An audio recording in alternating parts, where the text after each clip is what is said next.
The story begins with a girl locking her eyes onto a boy, her gaze soft yet filled with intensity, as she whispers, "Haruto-kun, fall in love with me," sending a sudden jolt through the stillness around them. The boy, Akahara Haruto, stands there, an ordinary and unpopular high school student, his face flushing in shock. His life had always been nothing more than quiet, uneventful days spent alone because of his father's work, until this very moment, when she steps closer, closing the distance between them and changing everything. With a calm and gentle voice, she tells him that being with Haruto-kun makes her feel at ease, her expression soft yet carrying something deeper. His eyes widen as he hears that no boy has ever made her feel this way before, that he is her first. She leans in even closer, her gaze unwavering, while his thoughts spiral, realizing he might be the only one she shows this affection to, wondering if something straight out of a manga or drama could truly happen. The space between them growing heavy with unspoken emotions.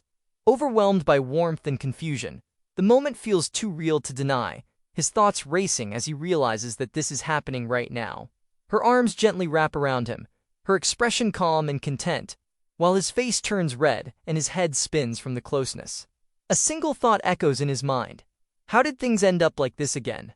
Just a few days earlier, the classroom had been filled with low chatter, while at a desk in the corner, Haruto finished his lunch with a calm expression, thinking about how the afternoon felt slow and drowsy. 8 months had passed since he entered high school, each day blending into the next in quiet normalcy. With no remarkable moments and no particular talents to stand out, he sat there in thought, his cheek resting against his hand, unaware that something far from ordinary was about to unfold. A friendly classmate waved at him and asked about his plans for the weekend, his voice bright and inviting. Though Haruto was not particularly popular, he still had a few friends, just another average student among many. The invitation sounded tempting, especially with something interesting recently discovered that would appeal to boys like them. Yet he quickly turned it down, earning a playful complaint in return. Then, a sudden voice called out sharply, making Haruto turn his head in surprise, catching both him and his friend off guard. 2 girls walked side by side, one smiling brightly while the other adjusted her glasses, mentioning that they needed to head to another room for the next class. Their presence immediately caught Haruto's attention, as he recognized them as Keiho and Yukikoto Yukino. Among them was Sasaki, Keiho, his childhood friend, and the girl who had rejected him half a year ago. Yet seeing her now stirred a different kind of thought, something that might excite an unpopular boy like him, a small smile forming on his lips. Memories of their final year in middle school surfaced warmly, where Keiho's cheerful face had shown as she promised they would aim for the same high school together, even offering to help him study. That promise became his motivation to follow her path, determined to reach the same level as a model student like her. After countless hours of effort, he succeeded, earning a place in the same class and feeling genuine happiness. Days filled with shared moments, watching movies together in quiet theaters, sitting side by side in cafes, and talking comfortably made it seem as if their feelings were mutual, their bond growing stronger over time. Then, under the soft memory of a classroom, during the 6th month of their first year, he confessed his feelings to Keiho. Her warm eyes softened as she gently told him she did not see him that way. Those words left a sting that lingered, the realization of his misunderstanding sinking deeply into his heart. The pain led to days of silence, the space between them turning awkward and distant. Still, unwilling to lose that connection entirely, he chose to draw close again, this time through Keiho's friend, Yukino, whose quiet presence behind her glasses carried a calm and comforting aura. Back in the classroom, Keiho spoke with her usual bright energy, while Yukino stood beside her with a gentle smile, both leaning toward Haruto's desk as their conversation flowed naturally.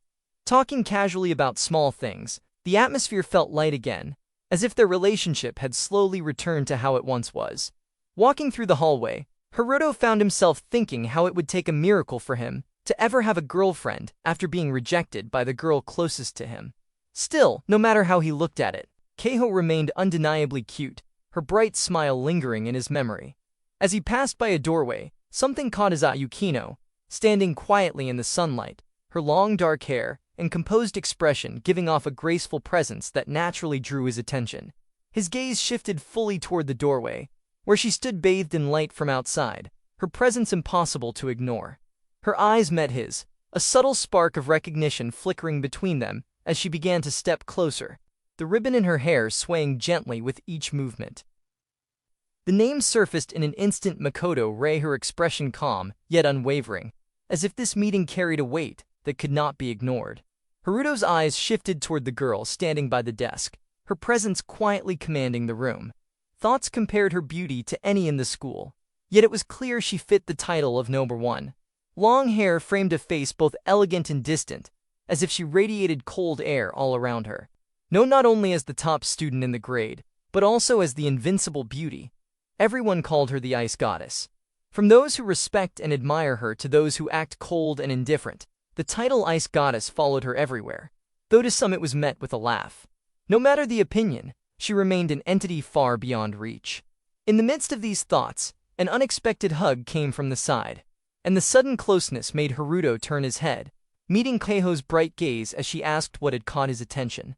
Keiho leaned in far too close, prompting a flustered reaction as Haruto's gaze darted toward Makoto. Words tumbled out, admitting the focus was on Makoto, who had just returned from the nurse's office. A quick thought followed, wondering if Keiho knew they would be heading to a different class next period. Her puzzled tilt only made her seem even cuter in that moment. Yukio offered to deliver the message, prompting Haruto to stand, while the thought of speaking to the Ice Goddess drew amazed cheers of good luck from Keiho and Yukino. Approaching Makoto, he paused, wondering if she was really that scary, as her calm gaze settled on him with quiet curiosity. Makoto sat with flawless poise, her hand resting lightly against her chin, the air around her carrying a silent warning that kept others at a distance. Even while seated, she appeared like a masterpiece, her beauty almost too perfect, making it hard to approach. From the way things looked, no one seemed willing to deliver the message, leaving her untouched in her quiet, commanding space. With a steady breath, the decision was made. There was no choice but to step forward. Makoto's eyes lifted toward the movement, her presence as composed as ever, though the air between them felt heavy. Avoiding the urge to look down at her, the approach continued despite her seeming to ignore it. Standing close, a polite request broke the silence, asking if there could be a moment to talk. Yet she remained silent. Calling her name softly brought no response, the silence stretching heavy in the air. The voice rose, addressing her fully and calling her name, and at last her gaze lifted, eyes sharp yet calm, looking forward with an expression that carried both mystery and quiet strength, as if measuring the weight of the moment before her.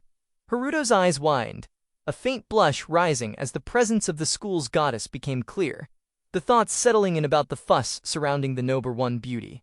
Yet in the midst of that quiet awe, an image of a bright and cheerful smile appeared in mind, Keiho's warm and lively presence shining stronger. The thought lingered, a preference leaning toward that vibrant charm, even if it didn't matter here. Haruto stood stiff, forcing out a question about what was being read, the words trembling from nervousness. Thoughts swirled, realizing the talk had drifted into something ordinary, a sign of just how tense the moment felt. Makoto's gaze stayed calm and distant as a single word left her lips, book, her tone cold and final, leaving the air heavy with quiet. Haruto glanced at the cover, the thought settling in about why she was called the Ice Goddess. Fingers brushed the book, curiosity sparking, until her sudden words caught him off guard, calling the title interesting, Black Widower. His eyes widened, the tension shifting into surprise as her gaze met his for the first time with a hint of intrigue. Makoto's calm eyes held no excitement, as she admitted the book was not interesting at all. Haruto's words guessed if the story made one fall asleep, earning a short confirmation, while Keiho watched quietly from the side. The question came about why it was read despite being boring, and her answer was simple: it was bought, so it would be a waste not to read it. Haruto paused in thought, then stepped back with a small smile. Makoto looked up briefly before calmly telling him to wait, her hand still on the desk, as she began to move something aside. Holding out a book while speaking about a love for mystery stories, and mentioning one recently read that was very interesting. Haruto offered to lend the book. His words met with a moment of silence as Makoto looked on. She found it peculiar, noting it was the first time that day talking to someone and being handed a book, a soft laugh escaping her lips. Her expression softened, eyes gentle as she accepted it, quietly saying thank you. Haruto's heart raced at the rare sight of a goddess-like smile, the beauty of the Ice Goddess leaving him breathless. Yet in an instant, her eyes sharpened into a piercing glare, calling his name with calm precision, the shift in expression carrying a weight that silenced the air around them. Makoto's expression turned firm as she told him to return to his seat if there was no more business, her tone as cold as her title implied.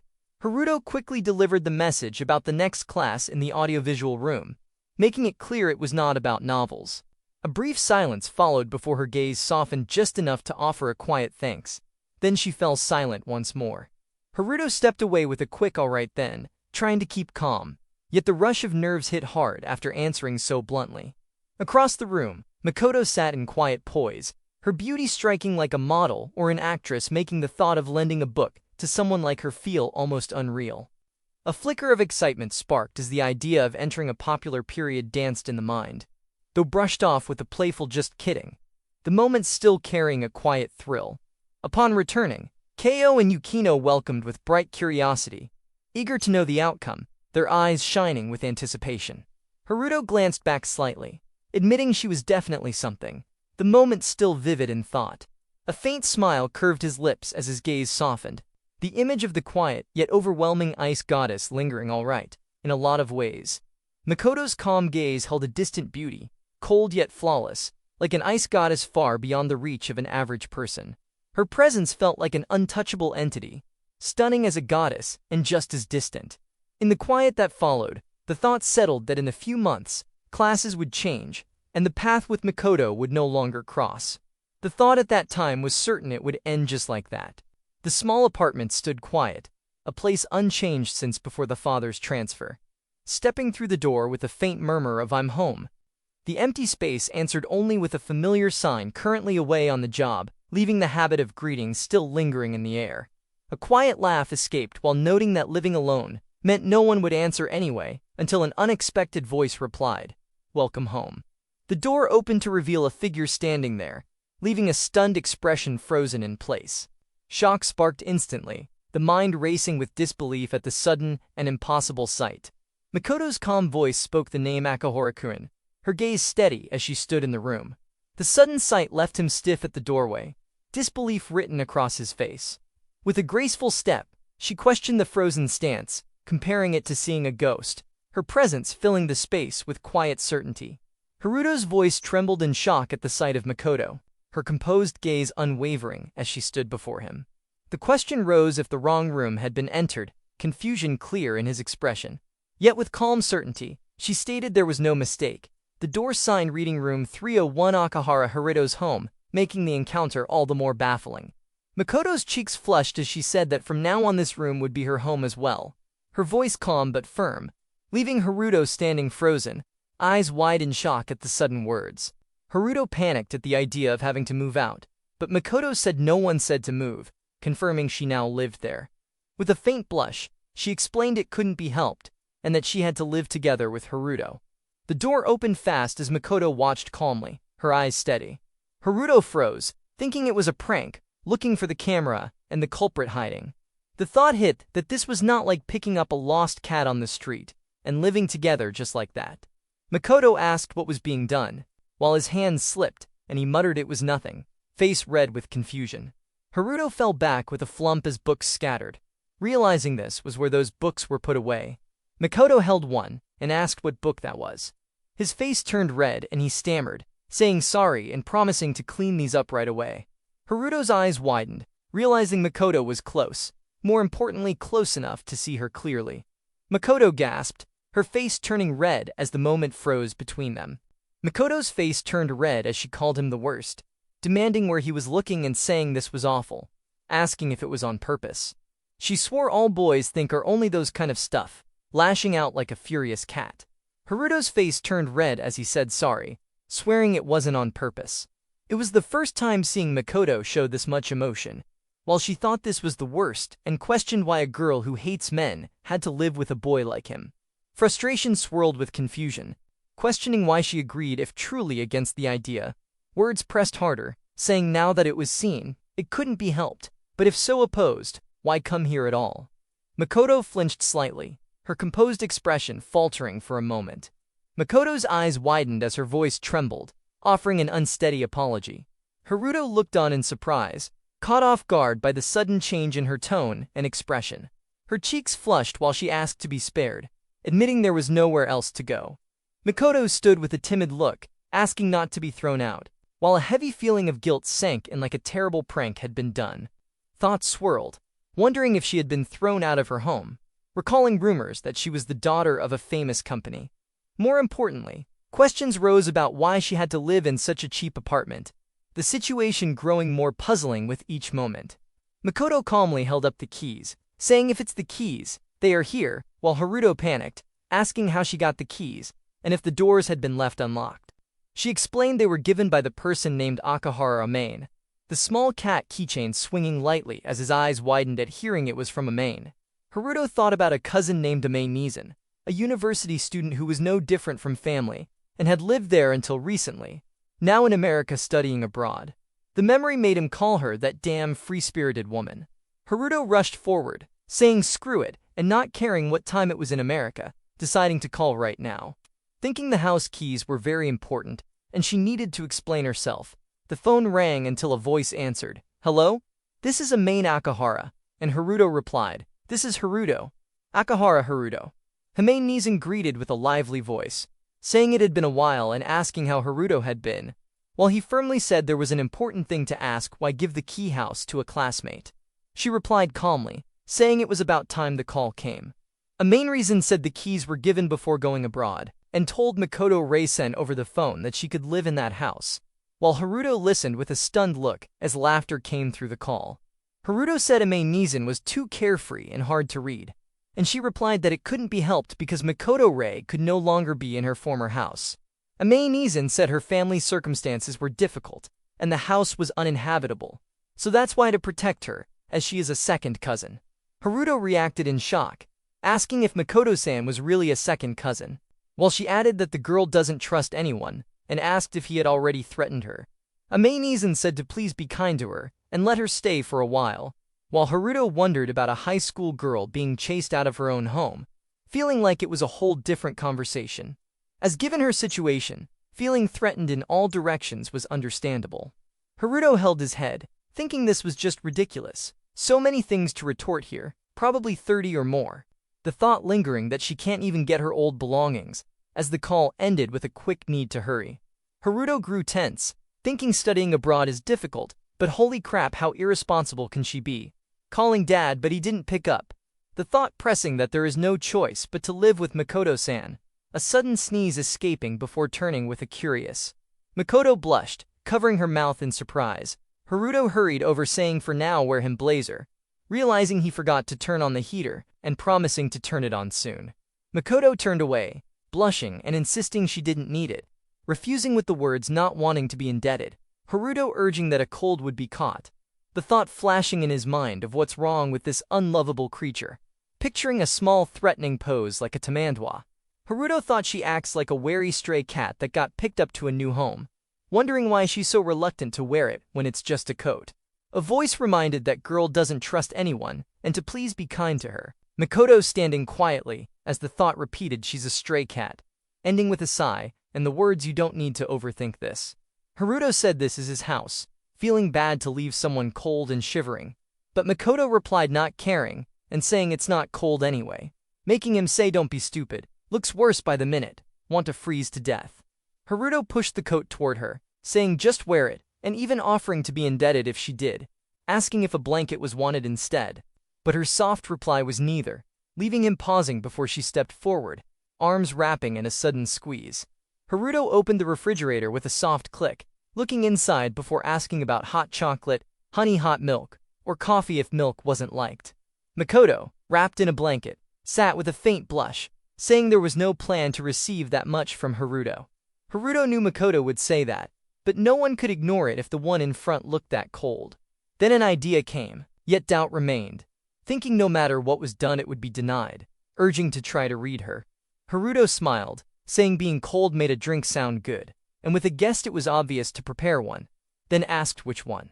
But Makoto quietly chose honey hot milk, making Haruto feel he got her. It seemed the ice goddess didn't like receiving kindness from anyone. While preparing the drink, a thought came to prepare a bath as well. Soon it was done, 2 warm mugs placed on the table. Makoto held one, shaking it gently before taking a sip.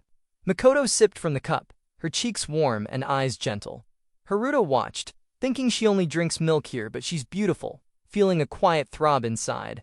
Mikoto said being really cold made the drink taste good, while Haruto thought maybe the cold made her demeanor lessen, and told her a warm bath was prepared, suggesting to take it after finishing the drink. Haruto stood up, saying to warm up from the cold a warm bath was needed, and Mikoto also thought of that, receiving her quiet yes, making him feel he got the hang of this. Mikoto, holding her cup. Her eyes widened slightly as she asked what was wrong, while Haruto looked at her in surprise, admitted not having a change of clothes, processing the sudden realization. Then noticed she doesn't wear anything besides school uniform, and doesn't seem like carrying anything. Haruto looked serious, thinking how terrible for a high school girl to be alone out there on a winter night. He quickly turned and said he'll lend his clothes, telling her to wait here, while she stood still, quiet in her uniform, the air around her calm. He handed over the clothes, saying only his and his dad's old clothes were there, so please bear with it for now. She looked down and quietly said thank you, then asked, is this yours? Holding the shirt gently, he answered yeah. He smiled and said it's properly washed, so don't worry, calling himself quite a precise person after all. She looked over and said for a high school boy living alone, properly organized, then added thanks, her voice quiet as she sat wrapped in the blanket. That reminds came with a spark of thought. Then he asked, have you eaten dinner yet? His words followed with, do you have any allergies or food you don't like? She looked at him and said I haven't and not particularly. Her arm still held the clothes as the sound of steps echoed. Then a voice called out, the bath is ready.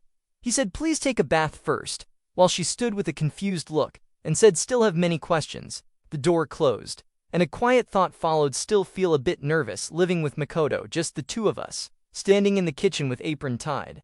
One clear thought filled the air, more importantly, is he starving? She stepped forward, her cheeks slightly red as she held the red jersey. Her soft eyes looked ahead, calm but warm. He froze, thinking she looks erotic, then stared at the jersey and thought it's ruined by red jersey. She stared and asked, what are you looking at? Her hand resting on the red jersey. His face turned red as he asked, is the size okay? She looked down and said too big, then asked, is there anything smaller? She stood still with a cold stare, arms crossed, saying then it's pointless to ask me in the first place. He looked away and thought now that she's warmed up her cuteness is gone instantly. With a smile he said, now that you have warmed up let's eat, shall we? Then pointed to the table and said, Tada, Omiris. She looked down and said didn't say that was hungry, her cheeks slightly red as she held the jersey. He stood by the table and said made this for myself, but made too many, then smiled and added thought and it'd be helpful to finish this together. Timidly stepping forward, Mikoto's stomach growled, her cheeks warming as she asked if she could eat it, and with the chair rattling, Haruto's eager reply to come and sit filled the moment with sudden warmth. Mikoto took a small bite with a soft bit, then covered her mouth as her eyes widened in surprise with the taste. Mikoto called Akahara a weird person, saying she wouldn't be so generous, while he smiled softly and wondered if it was really that generous. Mikoto mentioned being given a coat and blanket, a warm drink, a warm bath, and food without asking. Hearing that if that was not generous, then what could it be called? Before quietly wondering if being there was allowed, even though it was forced. Saying that considering the circumstances and not knowing her exact situation, it couldn't be done. While she looked down with a faint sparkle in her eyes, Haruto admitted not wanting to leave Mikoto alone.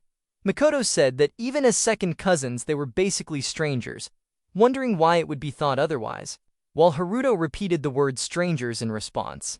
Haruto said that from today living together meant not being strangers anymore, and wanted to at least get along with his housemate, while Mikoto's eyes widened at his words. Mikoto said about being actually willing to be accepted, thinking of all places lived in and never receiving this kind of treatment, while Haruto looked on in surprise. Mikoto thanked him, saying the omiris was delicious and a wonderful meal, while Haruto thought her smile was beautiful and felt amazed to be sincerely thanked by the ice goddess herself. Mikoto's eyes narrowed with resolve, stating won't accept generosity anymore, then firming that this will be the only one and last favor. Hands tight on the lap as the room falls quiet. Head bowed. A faint tremble surfaces because don't deserve to receive this much kindness, while Akahara Haruto jolts from the chair, surprise and tension thicken the air. Haruto looks up, startled, while the thought lands alone and don't even have anything. To have a roof protecting from the rain, and the wind is more than enough. Then Mikoto lifts her gaze with quiet resolve, promising before causing any more trouble, will quickly find the next house to live in. At first thought she disliked receiving generosity, but this is more serious. While saying disliked is not wrong. Drinks, baths, meals, can't return the favor or money. In Makoto-san's place would do the same. To have a roof over the head is more than enough, anything else too much. Haruto folds arms, eyes steady, thinking kind of understand where Makoto-san is coming from. A quiet alright settling in. Then, voice firm and earnest, declares won't change stance on this, and adds even so, if any problems please tell. Fingers clench as Akahara-kun is called softly, head bowed for a moment before eyes lift with a faint blush and a gentle, amused smile. Then the quiet verdict lands, really a weird person, leaving the room warm with a shy, tender tension. The night goes on with quiet laughter. Then Haruto says alright and offers Makoto-san the room Ame Nizan used to sleep in. Later Makoto slides inside, kneels and looks around, while Haruto stays by the doorway, nervous and surprised. The layout shows connected to Haruto's room by a thin door with no lock. Makoto blushes and says can already see that without telling. Haruto holds head thinking no more room to use except this one, aware she's wary. Hands raised in a pledge. Haruto vows never to come to this side ever, and says if ever comes then please kill. Makoto replies, alright, slightly startled and with a faint blush Makoto says, then, good night. Later an apology is offered for having to sleep with Haruto's jersey. The jersey called too big. A warning careful with footing, or you'll comes too late, as a sudden slip sends her off balance. Eyes wide in shock while hair and jacket fly, and he reaches out in alarm as the room tenses. Haruto's face turned red in shock, hands waving fast with frantic words of didn't, while Makoto, blushing and trembling, asked if that was seen, slamming the door before standing with teary eyes and soft sobs, then shouted to definitely find the next place to stay. Hand covering the face, Haruto muttered saw it, while the heavy thought lingered that communication with the ice goddess was now hanging by a thread. Lying awake in the quiet night, eyes wide open, Haruto whispered can't sleep.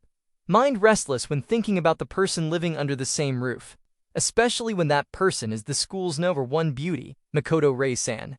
In a vivid imagination, Makoto lay peacefully asleep, so close, her calm breathing and gentle expression filling the quiet, the thought lingering that of course, she's sleeping now.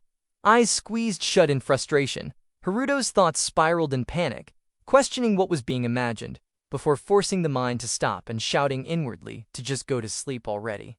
The alarm rang at 6, and Haruto lay in bed with a tired stare, thinking that just when sleep finally came, morning had already arrived. Wondering if Makoto-san was still asleep, the decision formed to prepare first. Standing by the door, Haruto called out that breakfast was ready, guessing she might be thinking don't be nice again, then added with a smile that too much was made, so eating together would be a big help. Haruto considered waking her to avoid being late, but hesitated at the thought of her changing, only for Makoto to suddenly turn in surprise, calling his name with wide eyes. Rushing with the thought that she must still be asleep, the urgency of being late to school pushed every step faster. At the moment the entryway came into view, everything froze. The place where her shoes should be lay empty, the quiet air whispering only one thing: she was already gone. Haruto stood still, eyes wide in surprise, the thought flashing did she just go ahead to school? Hands gripping his head in frustration. Thoughts raced sleep deprived, and she just silently left like a ninja.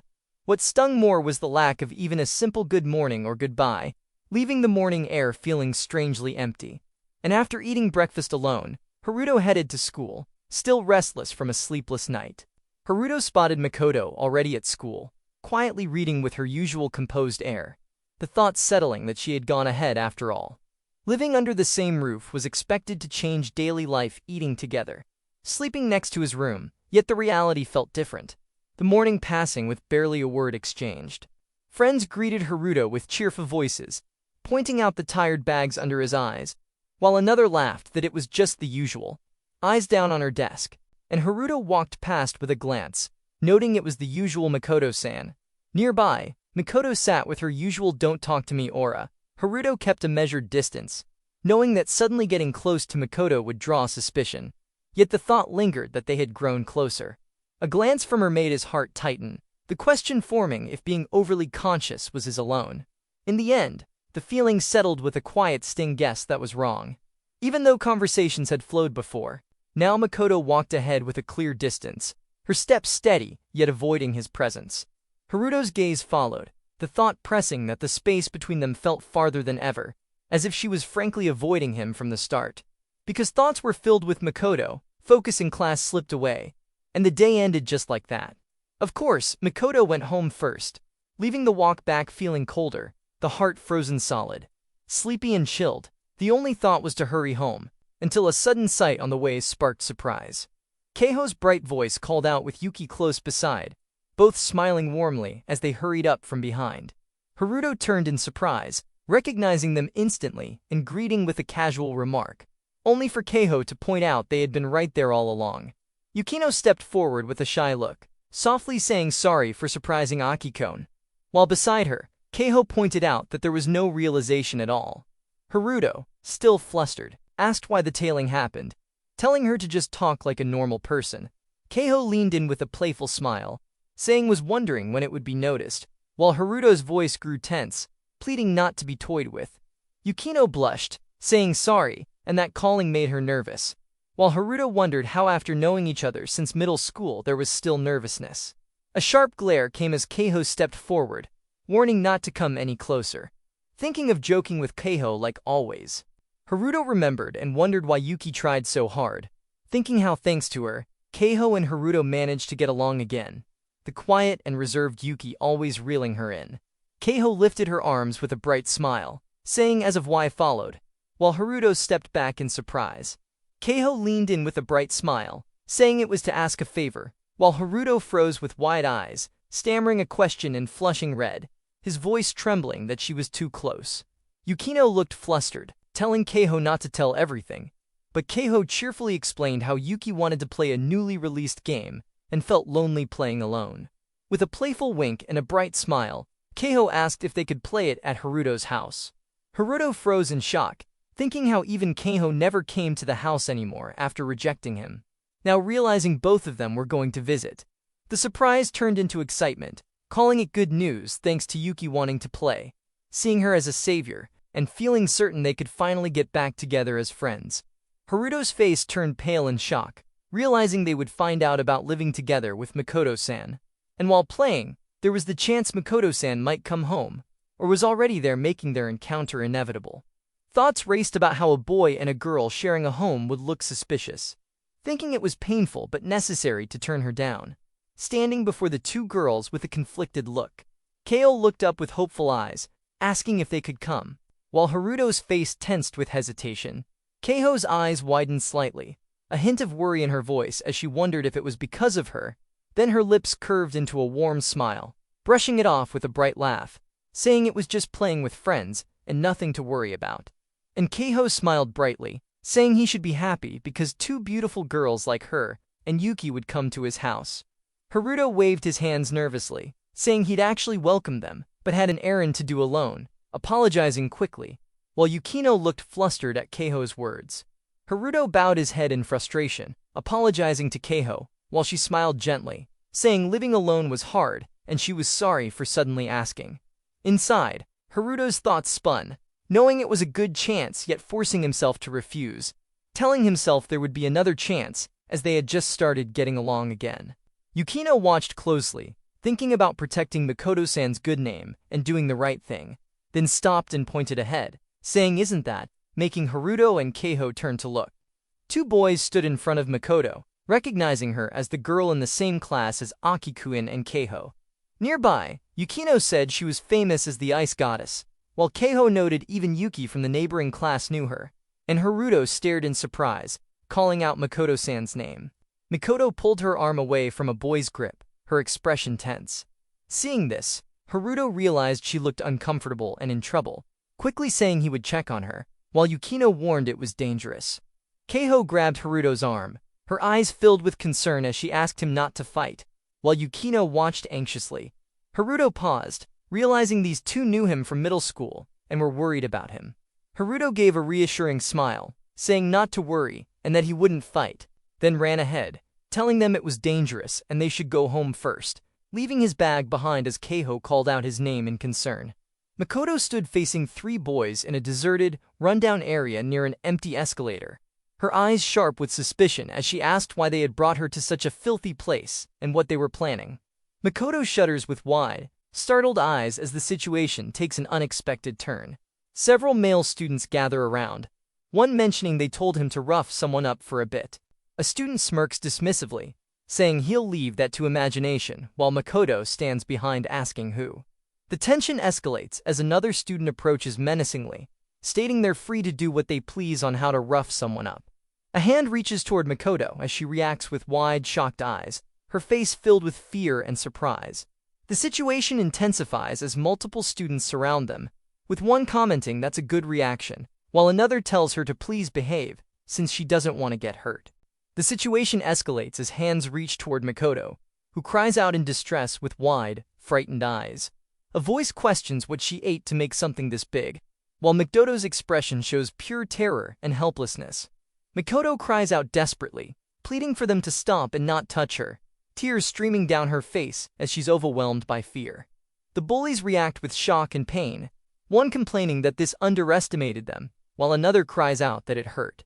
It turns chaotic as one of them angrily questions if this means they can rough her up all the way. Makoto crouches alone by the school building, her long hair falling around her as the bullies walk away in the distance, defeated and retreating. Makoto's tears flow as she whispers she hates this and pleads for someone to please save her. Haruto suddenly bursts forward with fierce determination, charging ahead to help her in the chaotic moment. Makoto stares with wide, shocked eyes as the bullies cry out in surprise. Haruto stands protectively beside her, both appearing disheveled after the intense confrontation, breathing heavily as they face the aftermath together. Makoto looks up, surprised and confused, asking Akahara-coin why he is here. Haruto, breathing heavily, says he finally found her, and that entering an abandoned building like this is too much. Around them, the bullies lie defeated, one shouting angrily about where that person came from. Haruto's eyes show sweat and apology, saying sorry to Keiho. Keiho holds his arm tightly, her eyes full of worry, asking Haruto not to fight. She admits she can't keep her promise, showing sadness and tension between them. Breaking promises is not liked, and mixing up in this is avoided. Even so, seeing Makoto-san scared and on the verge of tears makes abandoning her impossible. The eyes shine with tears, face flushed with emotion, showing strong feelings and worry. He rushed forward, arms wide with fierce spirit, shielding her friend while vowing swear I'll protect her. With all strength poured into the rush, Akahara Haruto stepped in front, standing firm to shield Makoto-rei. Strange men closed in along the narrow alley, their purpose unknown, the threat heavy in the air. Questions lingered about what they wanted and what Makoto-rei had done, but his determined stance left no room for fear, only the will to protect her. Haruto stands in front, ready to face the others as they ask who he is. Rei stays close behind, looking worried. The others are shocked and say he easily knocked one of their guys out. One boy lies on the ground, surprised and groaning. The group watches Haruto and Rei closely, feeling tense and unsure what will happen next. A boy moves fast, saying getting paid to beat up this woman, and warning not to get in the way. A punch is thrown fiercely. A shout warns to watch out. A girl closes her eyes, anxious and sweaty. Haruto strikes hard, knocking the boy away. The boy stumbles back, shocked and unable to respond. Haruto stands steady, focused and ready for more. Haruto charges forward with determination, shouting damn, as he crashes into the bullies attacking Makoto. The attackers cry out in shock and pain as they're knocked down by his sudden intervention. Afterwards, Haruto stands breathing heavily while Makoto looks up at him with wide, tearful eyes, surprised that someone came to save her. Haruto extends his hand urgently, calling Makoto-san and saying let's get out of here with determination. Makoto looks up at him with wide, tearful eyes, seeing the hand offered to help her escape. Their hands clasp together as they escape. Haruto says hold on for now with determined concern. Makoto grips his hand, blushing as she whispers hand with surprised eyes. Haruto tells Makoto let's get to the main street for now, as they catch their breath after escaping. They continue running as Haruto says all right. Made it to the main street, Makoto, with relief while she follows beside him, both finally reaching safety. Haruto says all right, made it to the main street, Makoto as they reach safety. Suddenly Makoto trips and falls, while Haruto calls out Makoto-san in alarm as she tumbles down the steps. Haruto rushes to help Makoto asking her okay, sorry, rushed too much while she says ouch on the ground. Makoto struggles but says it's okay. More importantly, need to get away quickly, showing determination despite the pain. Haruto asks Mikoto-san, "Did hurt foot just now?" with concern as she sits in pain. Mikoto says hate it more if got caught because of and what are saying, if got that. Haruto tells her Akahara coin. Run away on own with determined expression. They'll catch with frustration. Mikoto looks at Haruto with tears, saying why did come to such a dangerous place and never ask to save. Akahara-kun with frustration. She says just want to escape, even if it's only Akahara-kun, while looking down. Put that aside and a while ago yelled help. Haruto listens shocked as she says that was. Haruto looks determined saying can't do that, and saying something like that even in this situation with fierce eyes. Mikoto looks surprised as he says wouldn't have come here if just said understand and ran away. Haruto declares already decide to save and protect Mikoto while she gazes at him with amazed eyes. Haruto kneels beside Mikoto, gently placing his hands on her shoulders as he says let's go home. Mikoto looks up at him with wide, surprised eyes, still shaken from what just happened. Haruto's face shows deep concern as he thinks about going through this scary experience and feeling pain, worrying about when she doesn't have to, realizing he can't leave her alone. Haruto helps Mikoto sit up as she responds okay. Then Mikoto looks at him with blushing cheeks, asking if he's going to give her a piggyback, calling piggyback a cute way of saying it as Mikoto covers her face in embarrassment. While Haruto explains it's just a normal way to say it. Mikoto closes her eyes with a gentle smile, telling Akahara-kun that he really is something, then opens her eyes with a soft gaze as Haruto carries her on his back, while Mikoto rests against him thinking really strange as she experiences the warmth and closeness, saying right with a peaceful expression. Haruto sighs while carrying Mikoto, who asks if he's thinking about something weird, calling it an emergency, and saying he can't have impure thoughts. As Haruto panics thinking this soft feeling, and worrying if Mikoto-san found out he was thinking like this, Mikoto calls Haruto a liar as he says he's really sorry. Then Haruto insists he's not thinking about anything at all, soft or marshmallows or that at all. While Mikoto looks down with gentle eyes saying it's okay to think about weird things, but just this once. Mikoto softly says yes while blushing with closed eyes, then opens them with a surprised expression asking oh thank, as her voice trails off with uncertainty. The bullies wonder where Haruto and Mikoto went, asking hey where did they go, while their leader angrily shouts don't let them get away, and that they should have gone this way as they search frantically through the area. Mikoto responds yeah as she holds on to Haruto while they hide, saying they're already catching up and they recovered fast, then urges this is tough, and they need to hurry Mikoto-san, as the sound of footsteps approaches their hiding spot. Haruto carries Mikoto on his back as they move through the area, both breathing heavily from their escape. Haruto pants heavily, sweat dripping as he carries Mikoto who blushes and says Akahara-kun is pretty strong to carry her so easily and run. She relieved that they got away while he breathes hard, simply saying because of the situation. Mikoto sits quietly and asks really while Haruto comments that Mikoto-san is really light. She blushes and mentions going into the room being used, asking that aside need to treat the wounds. Haruto feels surprised that he took those guys down so easily, while Mikoto responds well, being through a lot in the past and used to it. He reassures her there's nothing going on so don't mind, his tone gentle as they settle into safety. Haruto asks alright, can take off socks while Mikoto blushes and quietly says to treat the injury, her face showing embarrassment as she hesitates in the quiet room. Mikoto cries out Kaya while Haruto panics saying sorry, didn't see anything. She frantically explains ran out of medical tape, so using a plaster instead of this. Haruto apologizes profusely, promising sorry, will finish quickly as both their faces turn red from the embarrassing situation. While desperately saying pervert, will hold skirt down. Mikoto sits calmly saying don't worry about it. It's better to have someone else do it since hands are shaking, so it's dangerous to do it myself.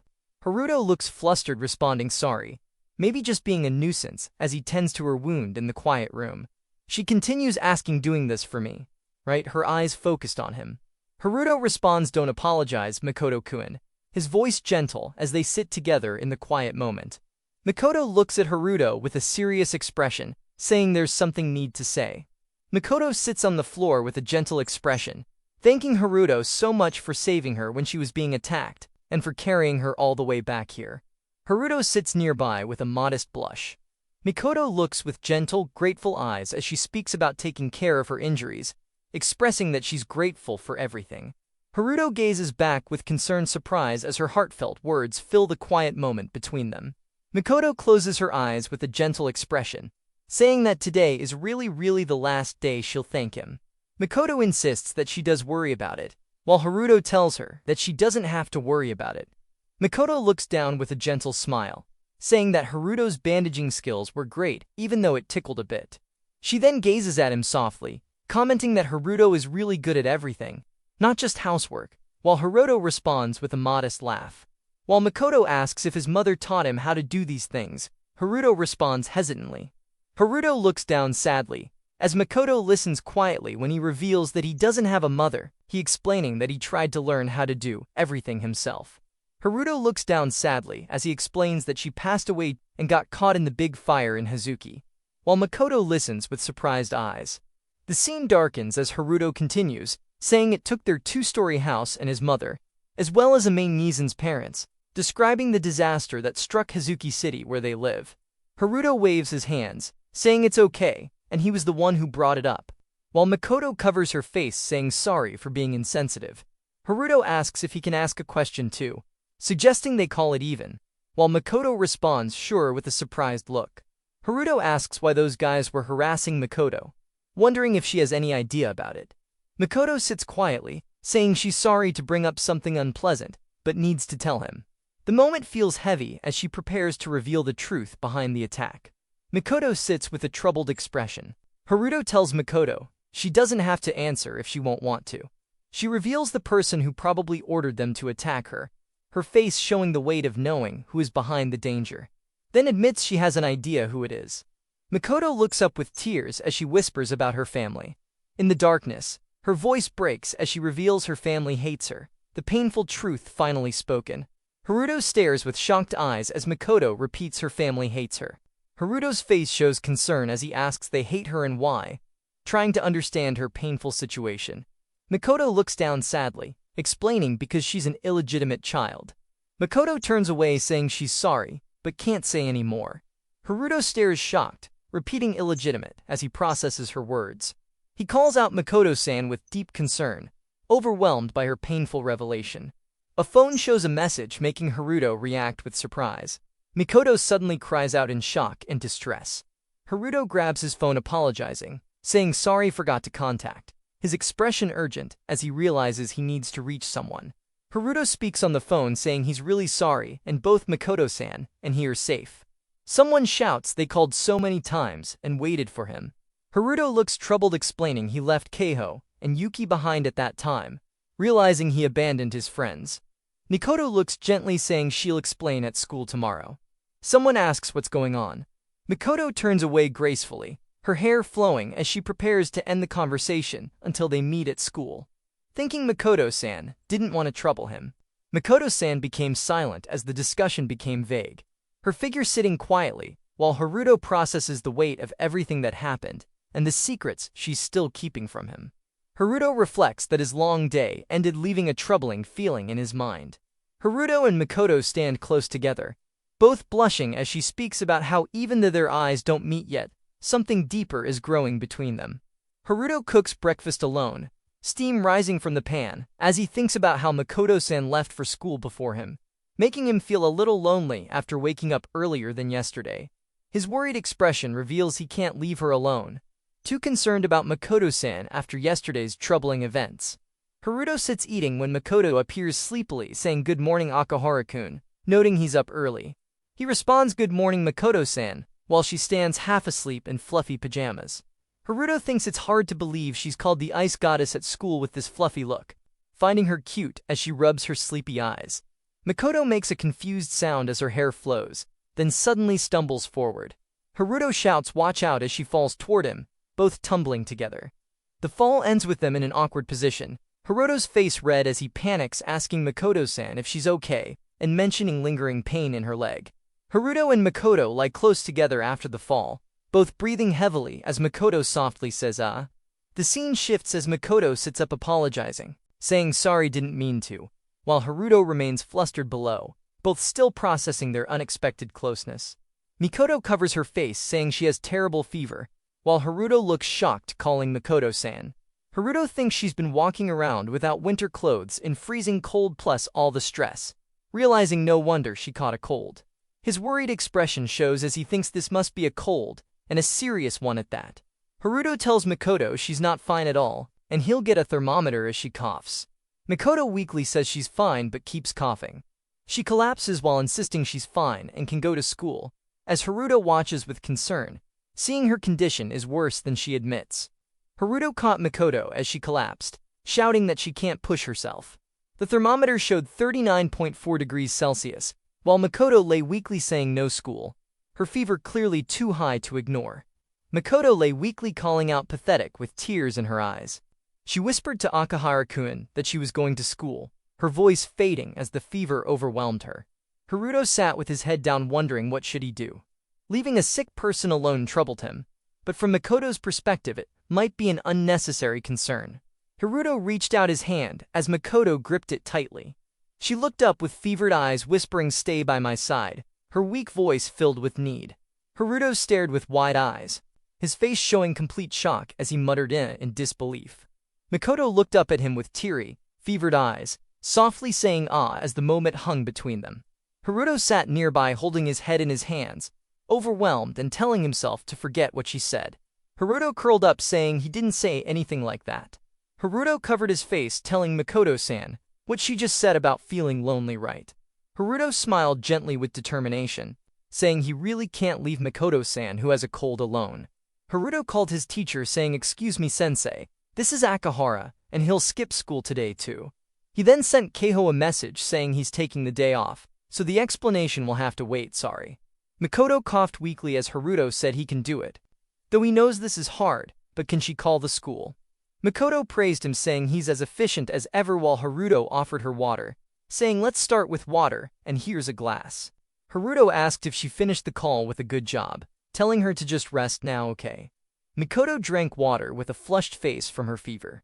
Haruto covered his face saying he just felt like taking a day off, while Makoto protested it's not because of her, saying Akahara-kun skipped school because of her. Makoto looked down sadly calling Haruto a liar. She apologized saying sorry with a gentle expression. Haruto panicked telling Makoto-san to just rest peacefully as she leaned against him weakly. Haruto stands quietly, recalling how he made sure Makoto didn't catch a cold. But the day before yesterday when it was cold, he had prepared clothes, drinks, a bath, and food for her. Makoto lies in bed with a gentle expression, admitting that she ended up catching a cold anyway despite his careful preparations. Haruto stands with wide eyes, telling Makoto-san that's not something she needs to apologize for. Makoto lies under blankets, saying she couldn't do something so selfish in that situation, while Haruto sits nearby thinking that if she had worn his coat, it would have been different, and there she goes again. Haruto looks up with earnest eyes and a gentle expression, wishing that Makoto would just accept his kindness as it is, saying that would make him happy. Makoto looks up with wide, surprised eyes and a gentle blush, quietly asking really. Haruto responds with a warm smile, telling Makoto-san she doesn't have to worry about it, and to just rely on him, while Makoto listens with a touched expression, softly repeating really. Makoto looks with gentle, tearful eyes, feeling touched by his words. Haruto sits with a worried expression, saying he even ran out of cooling patches, but he's missing too many things to take care of her properly. Haruto stands by the window telling Makoto to stay put while he's gone, and don't open the door, even if someone comes. Makoto lies in bed with a fevered face, feeling like she's being treated like a kid as she responds weakly from under the covers. Makoto tosses restlessly in bed, her fever making her shift uncomfortably under the blankets as time passes on the clock. Her fevered eyes gaze upward as she murmurs him softly, sweat glistening on her flushed face while lost in her feverish state. Makoto lies in bed with wide eyes looking surprised, while Haruto sits nearby quietly reading a book. The scene shows Haruto focused on reading, then his hand resting gently near Makoto as she sleeps peacefully under the covers, while Makoto sits on the bed, saying she wants some water. Haruto looks surprised asking, "Oh, woke up. What's wrong?" as he turns to see Makoto awake and asking for water. Haruto says got it. Wait a moment as he stands up. Haruto thinks wait. Hold on as he watches Makoto drink water, then hands her the glass saying here go. Makoto takes it and says thank you softly. Haruto realizes with shock that this is the first time Mikoto-san has asked him for something so directly, his face showing surprise at this breakthrough moment between them. Mikoto says well softly while Haruto asks no, nothing. Is there anything else needed? Mikoto looks confused asking what as Haruto becomes flustered. Haruto mentions already made some porridge, while Mikoto says a little hungry maybe, both sitting together quietly. Haruto suggests maybe a new cooling patch too, and also replace the cooling patch, while Mikoto looks at him with gentle eyes thinking could it be that following advice about accepting kindness and really doing it for her. Mikoto responds yes. Haruto asks have cough medicine. Do you want to take it? Mikoto says can do that myself while Haruto eagerly offers tuck-in with a bright expression, showing his continued care and concern for her illness. Mikoto calls out Akahara-kun softly with a gentle expression. Mikoto gazes ahead with sparkling eyes saying thank you with a heartfelt voice, her face showing tender emotion and gratitude. Haruto looks surprised with wide eyes in the top panel, and maybe it's because she's weak from the cold, but Haruto smiles warmly saying welcome while thanking the Mikoto-san, who kept saying this is the last time, has finally stopped that. Mikoto sits wrapped in blankets, holding a cup with a gentle expression, as she admits it's a relief to see that she is genuinely accepting kindness now. Haruto sits nearby with a bright smile, his face glowing with happiness as he says he's so happy, clearly overjoyed that Mikoto has finally opened her heart to receiving his care. Mikoto sits with her cup, saying she feels like getting much better, while Haruto checks something, mentioning that her fever is back down and asking about her back. Suddenly both freeze in complete shock and panic, their faces filled with embarrassment as an unexpected and startling moment catches them completely off guard. Mikoto lies with flushed cheeks and flowing hair, resting peacefully. Haruto covers his face in panic, frantically saying sorry while asking why not wearing anything about, his voice filled with embarrassment as the awkward moment unfolds between them. Mikoto sits calmly on the bathroom floor with a gentle smile, saying she's the one who should be sorry for spilling it. Haruto panics with his face covered, frantically apologizing and insisting they clean the floor later. Change clothes first since the cold might get worse. Mikoto sits with tears forming in her eyes, asking why bringing that up now with an emotional expression. She looks up with a gentle but vulnerable face, mentioning she asked this before but Akahara-kun, wondering why so kind to her as the weight of his continuous kindness overwhelms her heart. Mikoto asks why looking away with a curious expression. Haruto's mind races thinking could it be she doesn't realize her underwear is see-through, his face red with embarrassment. He nervously tells her to look straight in the eyes and say it, explaining that's because related, while his thoughts scream because can see Mikoto-san's underwear. Haruto's mind spirals in confusion as he thinks this seems like a serious conversation but can't focus at all. Mikoto sits close, saying if he's so kind to her, it's making her something. Haruto looks away nervously. Mikoto covers her face, feeling like she might misunderstand, while Haruto says before they start a normal conversation, there's something to tell her. Mikoto looks shocked with wide eyes as Haruto tells her that her clothes have been see-through this whole time, his hand raised nervously while looking away embarrassed.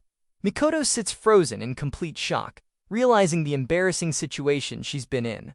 Haruto thinks she wants to cover up with a blanket, but he'll feel bad about it getting wet. He tells her to change clothes first, saying that's okay, and he'll step out of the room for now. Mikoto sits in shock, calling him calm. In the bottom panel, Haruto waits outside in the hallway while she changes. Haruto thinks he might be happier about seeing the flustered Mikoto-san than her in underwear maybe. He reflects she was so cute and heartwarming that he couldn't help it. He notes Mikoto-san has surprisingly careless moments, and it makes him worried sometimes. Haruto hears a voice saying, Haruto, I came to visit, and wonders who there's a guest, who could it be? His face shows shock as he recognizes this voice. Haruto panics thinking this is bad. Keiho has a spare key because they're childhood friends. Keiho smiles brightly saying she came to check on him. Haruto worries if she comes in like this. Haruto panics thinking if she finds out he's living with Mikoto-san, she might get the wrong idea. Both Keiho and Mikoto appear in his worried imagination, as he stands frozen with his hands up nervously. Keiho explains they only had class in the morning, so here she is. She brought lots of stuff for him, ice cream and some packs of porridge for his recovery. Keiho smiles brightly while holding the items she brought to help him feel better. Keiho says not answering, and guesses she'll use the spare key. while Haruto sweats nervously at the door. Haruto panics, thinking in this situation, they'll definitely run into each other. Makoto-san is in the room at the back, while at the door is Keiho. Haruto worries if it gets out that he's living with Makoto-san, they might misunderstand and think they're lovers or in some indecent relationship. He panics, thinking he has no choice but to have Makoto-san hide, grabbing his head in distress. Haruto bursts through the door, calling Makoto-san about an emergency, completely forgetting she was changing clothes. Makoto sat calmly in her undergarments as Haruto froze in shock, his face turning red while desperately covering his eyes. He frantically apologized, saying sorry, and that he forgot she were changing, while she remained composed despite the awkward situation. Haruto panicked, realizing Keiho was seriously at his house, asking Sasaki-san with shock. Keiho called out "Hey Haruto" cheerfully from outside, while Haruto desperately wondered what should he do in this crisis. Makoto appeared, asking could he be sleeping, saying she was going out without permission, while Haruto frantically whispered that she was coming in and panicked about what should he do. Haruto said they would hide because they didn't want them to know they were living together, telling Makoto to hide in her room. Makoto quietly said okay, while Haruto apologized that he should be the one apologizing. Haruto told Keiho that since she wasn't feeling well, he would make sure she leaves soon, while Makoto whispered please take care of the rest. Makoto whispered pardon the intrusion, while Haruto confidently said got it. Haruto greeted Keiho cheerfully in the kitchen, telling her to come in without permission, and apologizing for it. Keiho noticed something, saying Haru looked totally fine, while Haruto thought maybe she collapsed from a fever and couldn't reply, nervously laughing and saying not that. Haruto said alright, let's make rice porridge while coming in. Keiho offered to also clean up Haru's room on his behalf while at it, saying please go ahead. The messy room was shown with scattered items everywhere. Haruto nervously said he cleaned regularly, while Keiho looked surprised, asking what, it's so clean. Haruto said the room next to mine is already Makoto-san's room, and didn't want to let her in. Keiho said the room hasn't changed since last time she came, noting that the last time was half a year ago. Haruto remembered the last time Keiho came to this house was the day he confessed to Keiho. Keiho said that's right. Haruto remembered Keiho rejected me at this house, thinking can't see Haruto that way. Keiho said mom told me to bring it for him, adding brought a lot of stuff thanks. Haruto noticed the plastic bag, while Keiho smiled at him. Haruto asked what in shock. Keiho asks if Haruto looks totally fine after all, wondering if he did skip class on purpose. Haruto worries for nothing, thinking if Keiho sees that he's fine, she'll leave right away, explaining he skipped class just to rest a bit and wasn't feeling great, knowing he wouldn't be able to hide it. He apologizes for making Keiho come all this way, saying as she can see, he's totally fine. Haruto tells Keiho she's probably busy, so feel free to head back, thinking he feels bad about locking up Makoto-san when she's not feeling well. She mentions it's been a while since she last came over, and he could be a little more welcoming. Keiho looks at him with gentle eyes, then says she's really happy he came and appreciates the stuff brought, but there's something she needs to do. Keiho asks Haruto if he's still mad that she turned him down. Haruto responds about what, looking confused. Keiho explains that was her choice, asking why would she be mad, whether he accepted, rejected, or decided to take a chance. Haruto says no, he's not mad at all. Keiho asks so he's not trying to kick her out because he's mad at her, while Haruto responds of course not. Keiho cheerfully says to at least let her eat the ice cream she bought before she leaves. She explains that was supposed to be her get-well gift, saying she got the limited edition, kind of pricey one, and wants to eat it too. He's glad. Haruto thinks he doesn't want to see Keiho with a sad face. After all, Keiho notices Haruto looks good too, and says she already took a bite, so they can't swap. She then leans in close to Haruto, cheerfully asking for just a bite, please, while holding her ice cream toward him with a bright smile. Haruto says tasty after trying the ice cream. His face turns bright red as he realizes the indirect kiss situation. Keiho notices his reaction, saying whoa Haruto, his face is bright red, then asks if nothing's wrong, and if he's not really sick are he. Keiho realizes, but he's not sick, and comments that he really is such a person. Haruto stammers, saying he's really no good at this kind of thing, admitting he's not good with situations like this while looking flustered and embarrassed. Keiho mentions by that quiet, timid, and soft Yuki. Even Yuki got mad about it once. She recalls after turning down Haruto's confession, and things got awkward after, saying it was a while ago. Keiho explains because she acted in a way that could have misled him, and that ended up hurting him. That's what Yuki said. Keiho says she's been with Haruto since grade school, and just took that for granted. She recalls Yuki helped her and Keiho talk again after the confession, mentioning that really happened. Haruto thinks he never thought anything of it. Eating in each other's rooms, walking home together, hanging together. Keiho then says, but it was different for him, wasn't it, Haruto? Haruto stands defensively with flustered expression, frantically denying any inappropriate intentions, as he declares never pushed her down, and doesn't plan to either.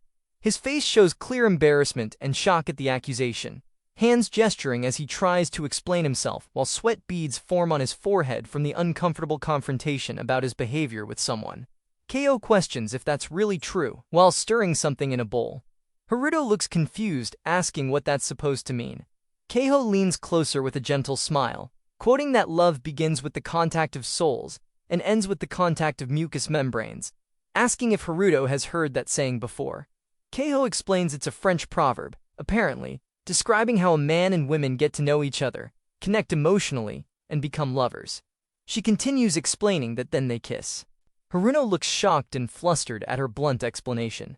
The scene shows Haruno's panicked reaction as Keiho calmly delivers this frank discussion about relationships, with Haruno appearing overwhelmed by her directness about intimate matters. Keiho concludes that's where love ends while leaning close to Haruto. She laughs softly, then asks if Haruto just imagined having sleep with her. Haruto panics and denies it, saying he wasn't doing that, while Keiho teases him, asking what he's doing then. The scene shows Haruto's flustered reaction, as Keiho playfully confronts him about his thoughts during their intimate conversation. Keiho asks what that's supposed to mean, then directly states that Haruto likes her, right? Haruto looks confused and flustered at her direct question. Keiho continues saying, so that means. Haruto panics, asking what the heck Keiho is saying and what's wrong with her. Keiho calmly explains that besides being a healthy high school boy, doesn't Haruto want to kiss Keiho, though she didn't confess with that meaning in mind. She continues that it's not like she's saying Haruto had lewd intentions, but love just means touching the other person and satisfying sexual desires, adding there's nothing beyond that. Keiho admits she doesn't really understand love and can't even imagine kissing or having sleep with Haruto. Haruto looks confused, saying he doesn't understand what Keiho is trying to say. Haruto expresses he wants more than that, while Keiho asks why can't they just stay good friends. The conversation shows their different perspectives on their relationship, with Haruto wanting something deeper, while Keiho prefers maintaining their friendship. Haruto explains he wanted to become someone special to Keiho and wanted to have a different kind of relationship with her. Keiho reflects that just by talking like this, she ends up hurting Haruto, and guesses she shouldn't have come to this room after all. Haruto protests that's not true, asking if it's just that Keiho can't go out with him and has come to hate him. Keiho responds no, that's not it at all, explaining she still wants to be close friends with Haruto and come to this room to play games with him. She adds she wants to hang out and eat meals together, showing her desire to maintain their friendship despite rejecting his romantic feelings. Keiho admits even though she can't be Haruto's girlfriend, she calls herself a bad girl. Haruto thinks Keiho isn't bad at all. Keiho continues, saying that's why she's a bad girl. But that's not the only reason she acts this way, explaining she knows she's a bad person for that. Keiho looks surprised while both appear startled by something. Haruto then says right now as they both seem to realize or notice something happening at that moment, creating a tense atmosphere between them. A voice came from the back room. Haruto froze. Keiho stopped talking, turning her head toward the sound. Makoto's eyes narrowed slightly, lips curling into a knowing smile. The air grew tense while she howling from them. Keiho's head snapped toward the sound from the next room, eyes widening in realization. Haruto stiffened completely, panic flashing across his face. Behind the door, Makoto remained hidden, her sneeze nearly exposing her presence. The air grew thick with tension as Haruto desperately tried to hide the truth from Keiho. Keiho's eyes sparkled with realization, staring at the door. Haruto froze in panic, blocking her way. She suspected a human girl was hiding inside, not a pet. He desperately refused, face burning red. The secret teetered on the edge of exposure. Keiho shrugged off the strange noise, convincing herself it was just imagination. She praised her own acting skills while Haruto played along, suggesting it might have been the wind. When questioned about keeping pets, he firmly denied raising anything. The conversation shifted to a main sans former room, with Keiho recalling she used it before studying abroad. Haruto internally celebrated dodging the crisis, though he remembered a book still borrowed from a main sand remained in that very room. Keiho suddenly charged forward as Haruto shouted in panic. She cheerfully announced her intrusion while scanning the room. Haruto blurted out that Makoto wasn't present, his voice cracking with nervousness. Keiho's eyes darted around, clearly suspecting someone was hiding. A mischievous smile formed as she silently praised the clever concealment. Keiho's eyes narrowed with suspicion as she spotted something unusual.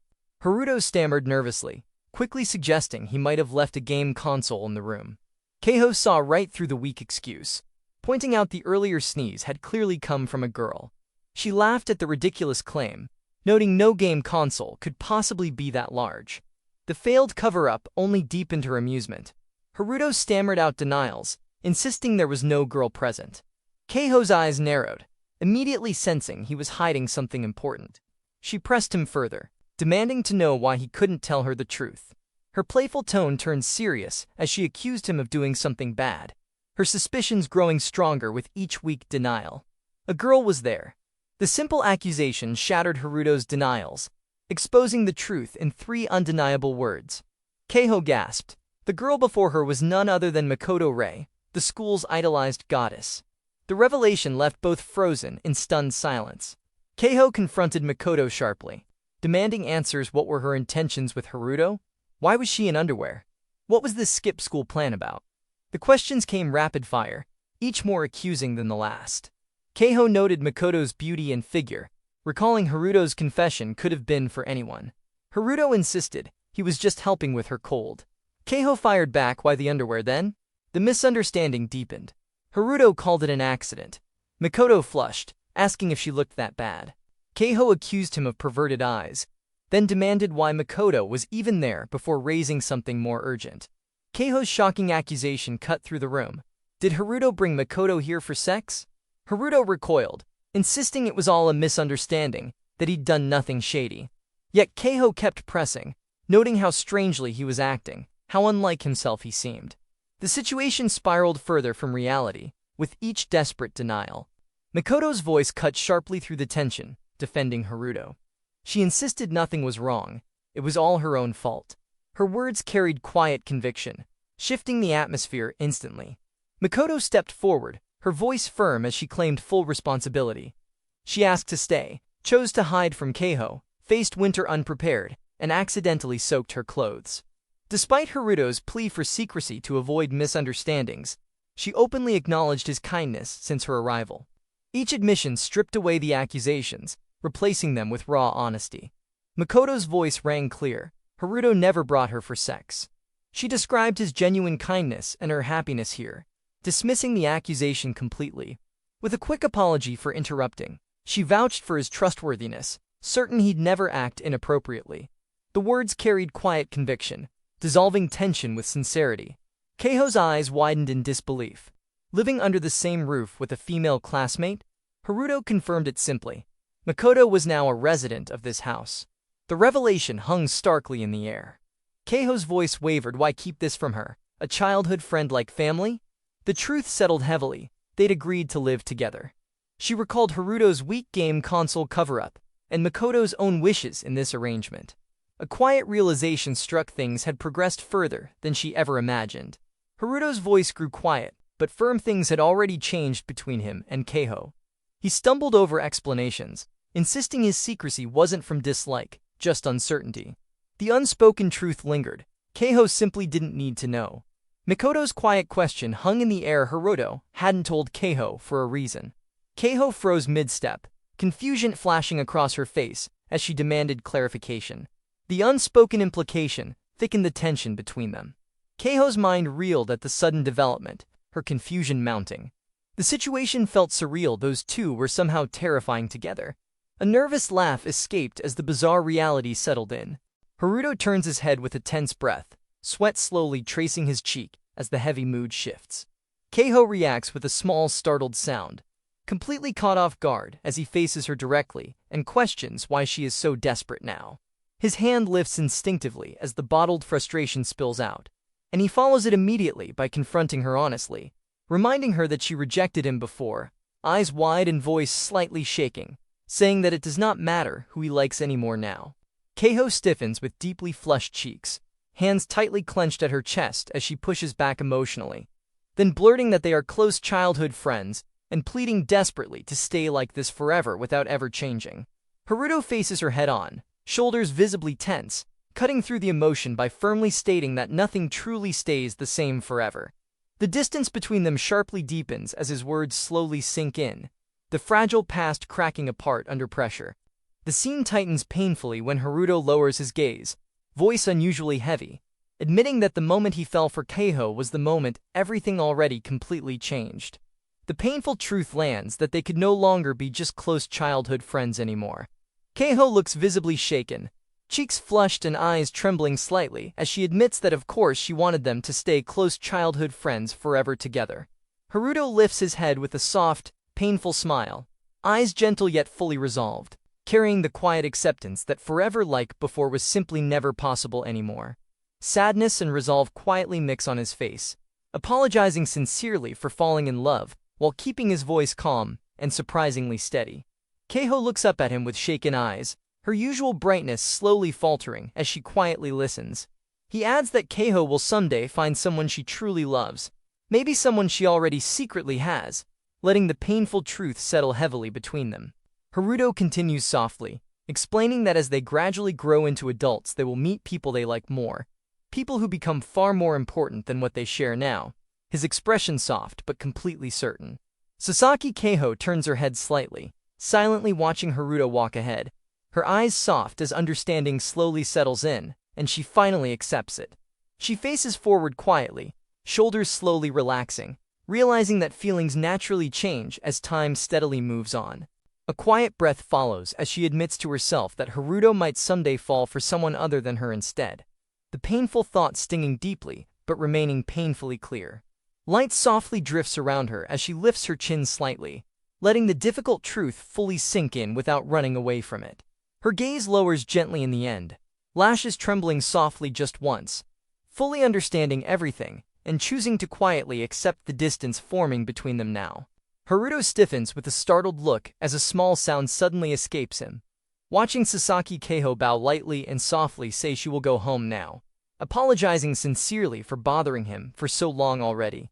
She lifts her head with a gentle smile and turns toward Makoto Rei, warmly telling her to take care even though she is not feeling well, hoping she gets better soon as kindness fills her expression naturally.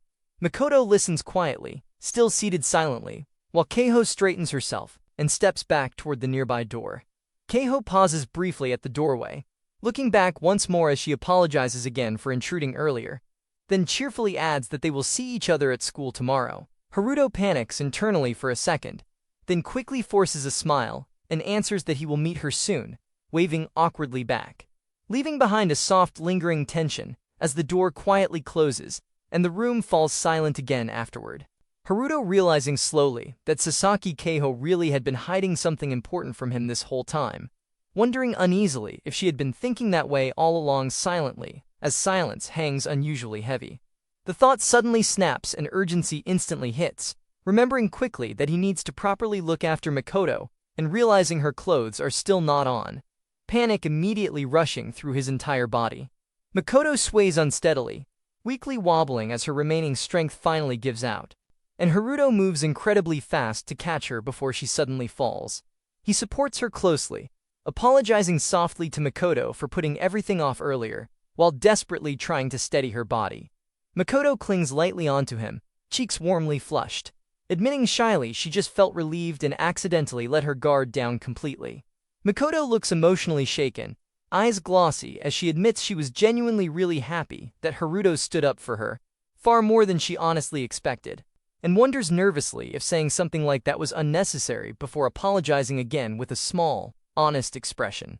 Haruto stares silently at her, completely stunned, then blurts out awkwardly that he never thought she would actually say something like that, thanking her back in a rush while looking clearly flustered himself. The heavy mood finally breaks as both of them slowly relax at once, letting out the tension together and sharing a soft, relieved smile. Makoto blinking quietly while Haruto grins like the unbearable pressure finally lifted away. The calm only lasts a second before Haruto suddenly panics again, realizing the dangerous situation and waving his hands frantically, saying now is definitely not the time for that, and quickly pointing it out nervously. Makoto freezes instantly, then jolts suddenly as she finally understands, gasping softly and reacting far too late. Fingers nervously curled near her lips as she softly calls Haruto gently by name, watching him react with a small confused look, as he wonders what exactly she means now. Gathering courage slowly, Makoto admits that what was said to Sasaki Keiho earlier has been lingering heavily on her mind. Acknowledging nervously it sounds strange while her eyes waver slightly with embarrassment. She leans in slightly closer, breath shallow and uneven, then carefully asks if Haruto could really do something important for her, her gaze steady but incredibly shy. The quiet request lands softly yet boldly as she shyly asks for help wiping her body gently. Makoto looks at Haruto with flushed cheeks and trembling eyes, quietly asking if that kind of thing is not okay, her voice clearly unsure as she searches his face. He stares back at her, overwhelmed, barely able to process what she just said, the words "that kind of thing" echoing too loudly in his head. Makoto watches his reaction closely, sweat at her temple, then adds that staying calm might not be possible for her either, her honesty making the distance between them feel dangerously small. Haruto stiffens as understanding finally hits, eyes wide and face burning, while he quietly acknowledges the meaning, the words wiping her body repeating in his head as his gaze betrays his shock. Makoto meets that look with flushed cheeks and steady eyes. Makoto suddenly panics and pulls back, flustered as she explains that she usually wipes herself and only wanted help with her back, clutching herself while admitting embarrassment and sweating a lot. Haruto jerks his head away at once, apologizing fast and admitting he ended up looking without thinking, his face burning as he overreacts and tries to recover. Makoto steadies her breath and continues, explaining she cannot reach her back on her own. Cheeks still red but voice honest as she turns slightly to show the problem. Haruto freezes for a second, then straightens up and nods hard, saying he understands, the moment shifting from chaos to awkward cooperation. Makoto stands with her back turned, bare shoulders tense as she asks if Haruto is really sure about this, and warns him not to just say got it so easily, her posture stiff with nervous trust. Inside Haruto's head, panic explodes, sweat pouring as his thoughts spiral about what to do. Whether to ask directly, whether touching is right, whether taking something off or leaving it on is the right move, his mind completely overwhelmed. He stares at her back, frozen, overthinking every second while the pressure keeps building. Then, snapping out of it, Haruto blurts a decision and moves quickly, saying he will go get a towel for now. Makoto lets out a small sound as the warm towel touches her skin, shoulders easing while she turns her head slightly, surprised by the gentle care. Haruto smiles awkwardly and explains that warmth cleans better and should feel nice too, trying hard to sound calm while his face stays flushed. Haruto suddenly stiffens and pauses, asking for a moment as he notices the chill in the room, then quickly pulls a blanket over her and tells her not to worry about sweating and to stay under it. Makoto watches him for a second, then quietly offers thanks, her expression softening as trust settles in. The tension fades into something calmer as he fusses over her comfort, both of them sitting close in the quiet room. Makoto squirms under the blanket, cheeks burning as she admits she still cannot help feeling embarrassed, then quietly asks him to please continue. Haruto panics behind her, flailing internally while trying to stay composed, then freezes when he realizes the clasp has already come loose. Makoto reacts at once, surprised but relieved, thanking him for unhooking it as her back finally relaxes a little. Haruto's eyes widen in shock, and he immediately backs away, stumbling over an excuse and asking to be excused, clearly overwhelmed. Makoto lets out a soft, startled sound as the towel touches her back again. Makoto stands still with flushed cheeks and lowered eyes, gripping the towel at her chest while letting Haruto stand behind her, her back exposed only in posture, not in focus. His thoughts spiral fast, wondering if touching her back like this is really okay. Noticing how small and pale her back looks, the responsibility suddenly heavy. Makoto stays quiet but steady, trusting him enough not to turn around, her shoulders tense yet unmoving. Makoto hesitates with flushed eyes, clearly embarrassed, while Haruto panics in silence and thinks staying quiet is awkward, forcing himself to speak because Makoto is relying on him and his mind must not wander.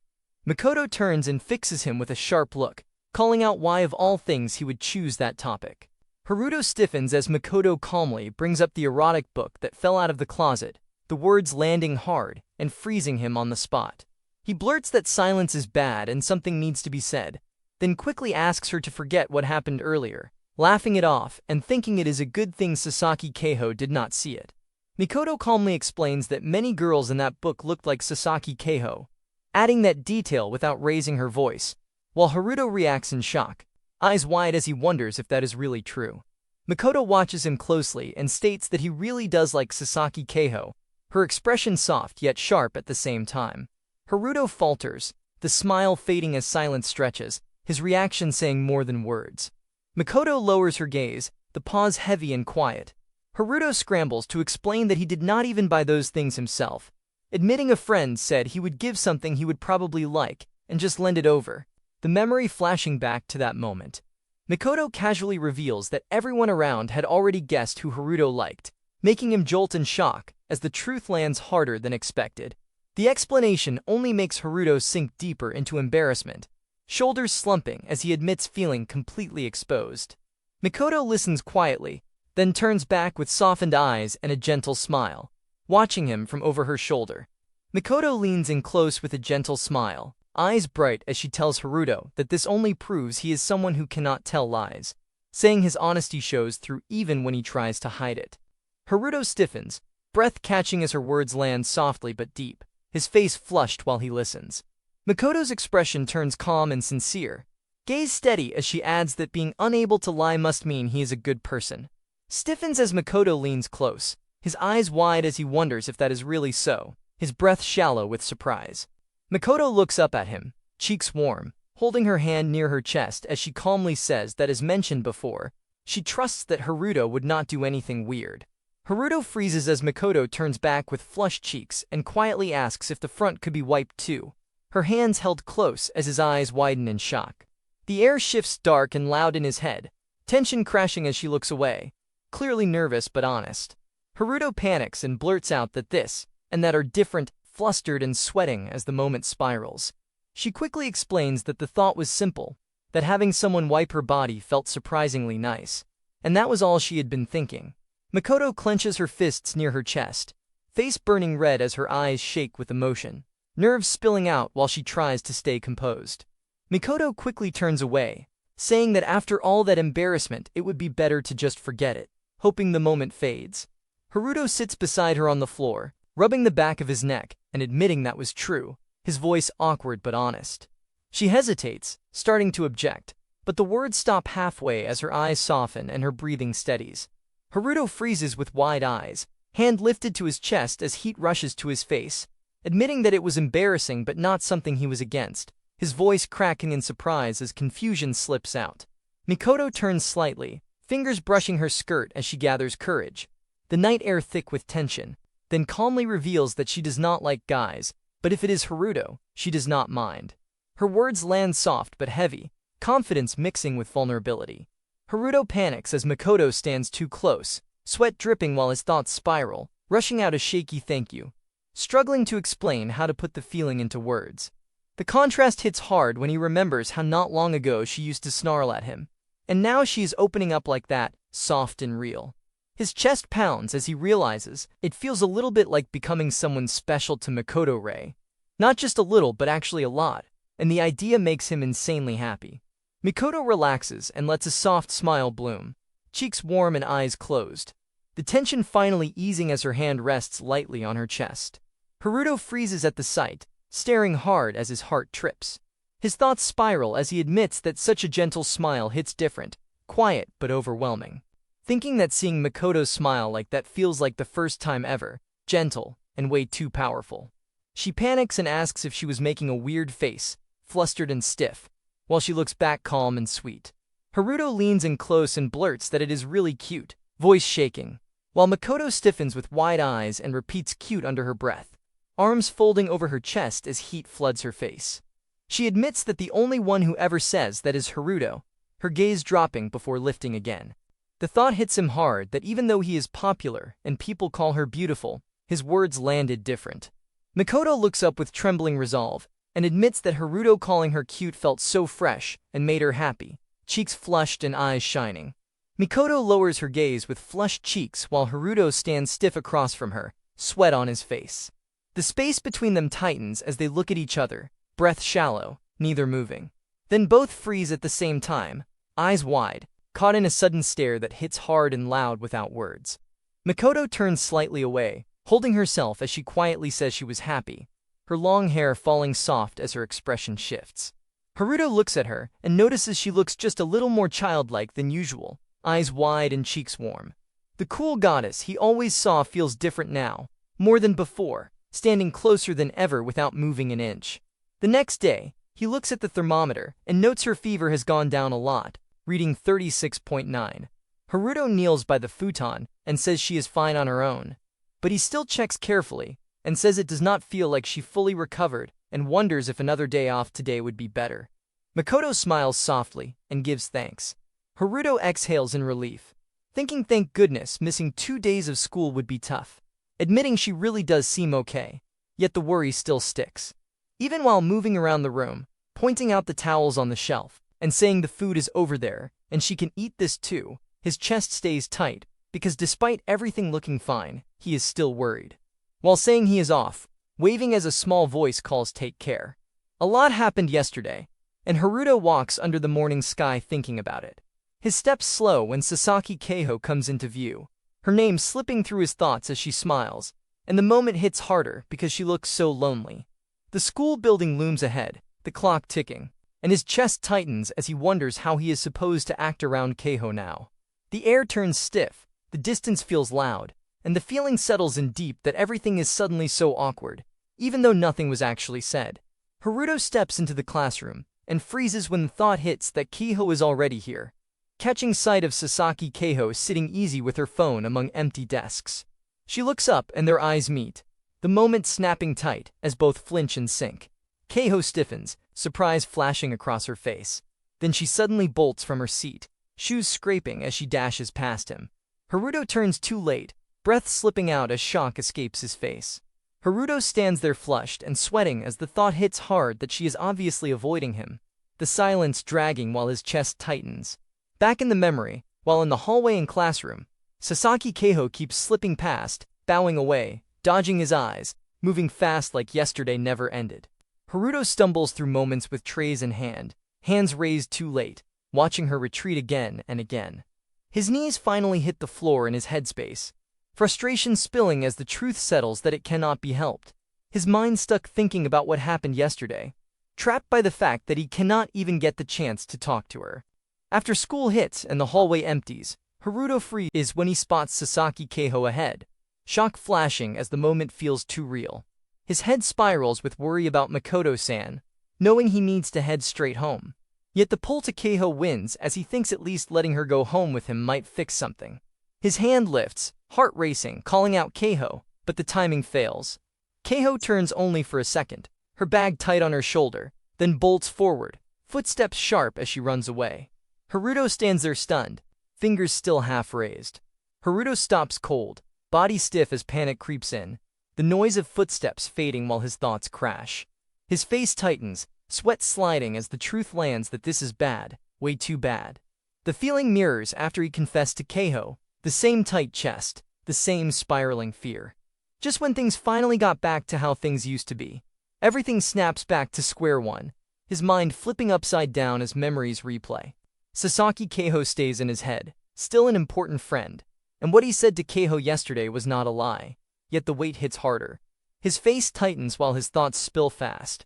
Knowing if he hurt her then he wants to apologize, wanting them to go back to being friends who can talk easily again.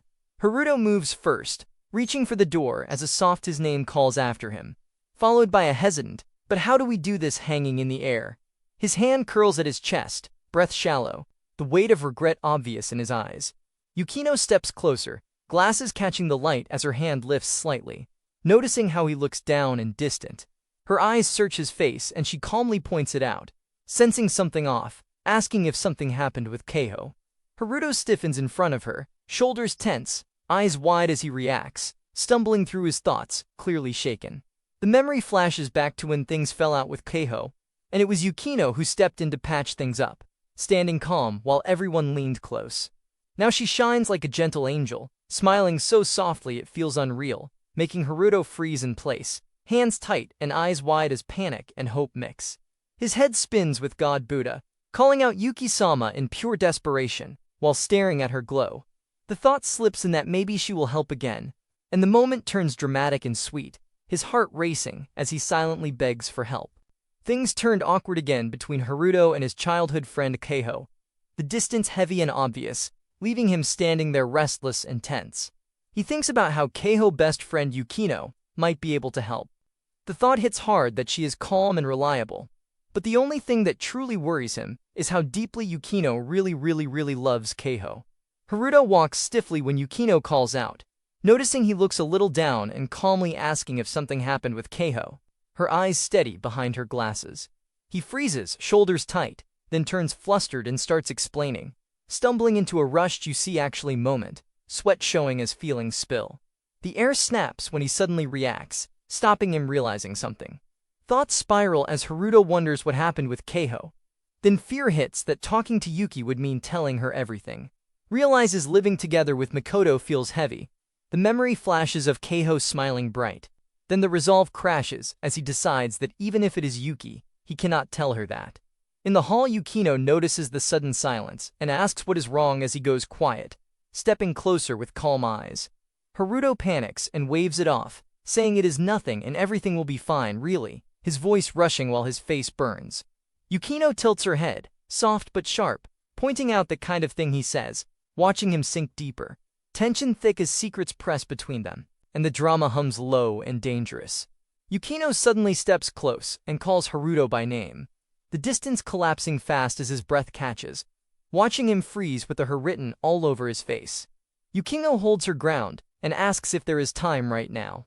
Haruto forces a smile and waves his hands, thinking if it is just for a bit it should be fine. Even while his head spirals about he's still not fully recovered, and worrying about Makoto being home alone, but not being able to ignore Yukino when she looks this serious. Haruto lets out a confused as her hand snaps around his wrist in a firm grab, his body jerking closer with a jiga stuck in his throat. Yukino does not soften, dragging him along with a sharp drag that makes his feet stumble. Haruto freezes as his eyes widen, realizing that for the quiet Yuki to be this forceful feels completely unusual, her expression stiff and intense, making his thoughts spiral about what is going on. The hallway shifts as a door slides open with a sharp motion, revealing the Sign Biology prep room, hanging above like a warning. Yukino steps inside first, head lowered but presence heavy. Yukino's eyes glare through her glasses, sweat tracing down as tension spikes and her thoughts sharpen, seeing through the excuses and sensing something wrong. She steps in fast and grabs Haruto, calling out how he keeps saying things like it is nothing, and it will be fine while refusing to tell what is really going on, accusing him of hurting Keiho. Haruto recoils in shock when he blurts out in disbelief that the words came from Keiho, voice cracking as he panics, and she insists that is not it, his body stiff under her sudden force. Keiho had been quiet since the morning. Haruto asked her why, but she hesitated before speaking. She started saying, "Yesterday, when I went to Haruto's room," but stopped and went silent. Haruto listened, concerned, but she wouldn't say more. Yukino noticed this change in Keiho, her quiet expression showing worry. Haruto felt the tension rising as he thought about what Keiho might be hiding. Yukino looked at Haruto, seeing his frustration and confusion, then calmly mentioned after that she wouldn't tell her anything else. Haruto was really feeling it. The whole situation was getting out of hand. Keiho, his childhood friend, was upset because Makoto had been keeping quiet about her stay at his place. Keiho seemed confused and worried, asking why Makoto hadn't told her anything. Then Haruto thought about how Makoto must feel, probably hurt and confused too.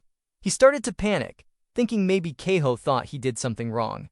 Makoto had been silent about it all, and now Haruto was stuck, unsure how to fix things. Then Yuki asked him, "Did he do something to Keiho?" He froze. What did she mean by that? Makoto stood there, eyes darting between Haruto and Keiho, feeling the pressure build. Yukino stiffens, eyes wide behind her glasses as her hands clutch together, the thought slipping out that this looks like forcing her to do something pervy. Her face burning as the misunderstanding forms.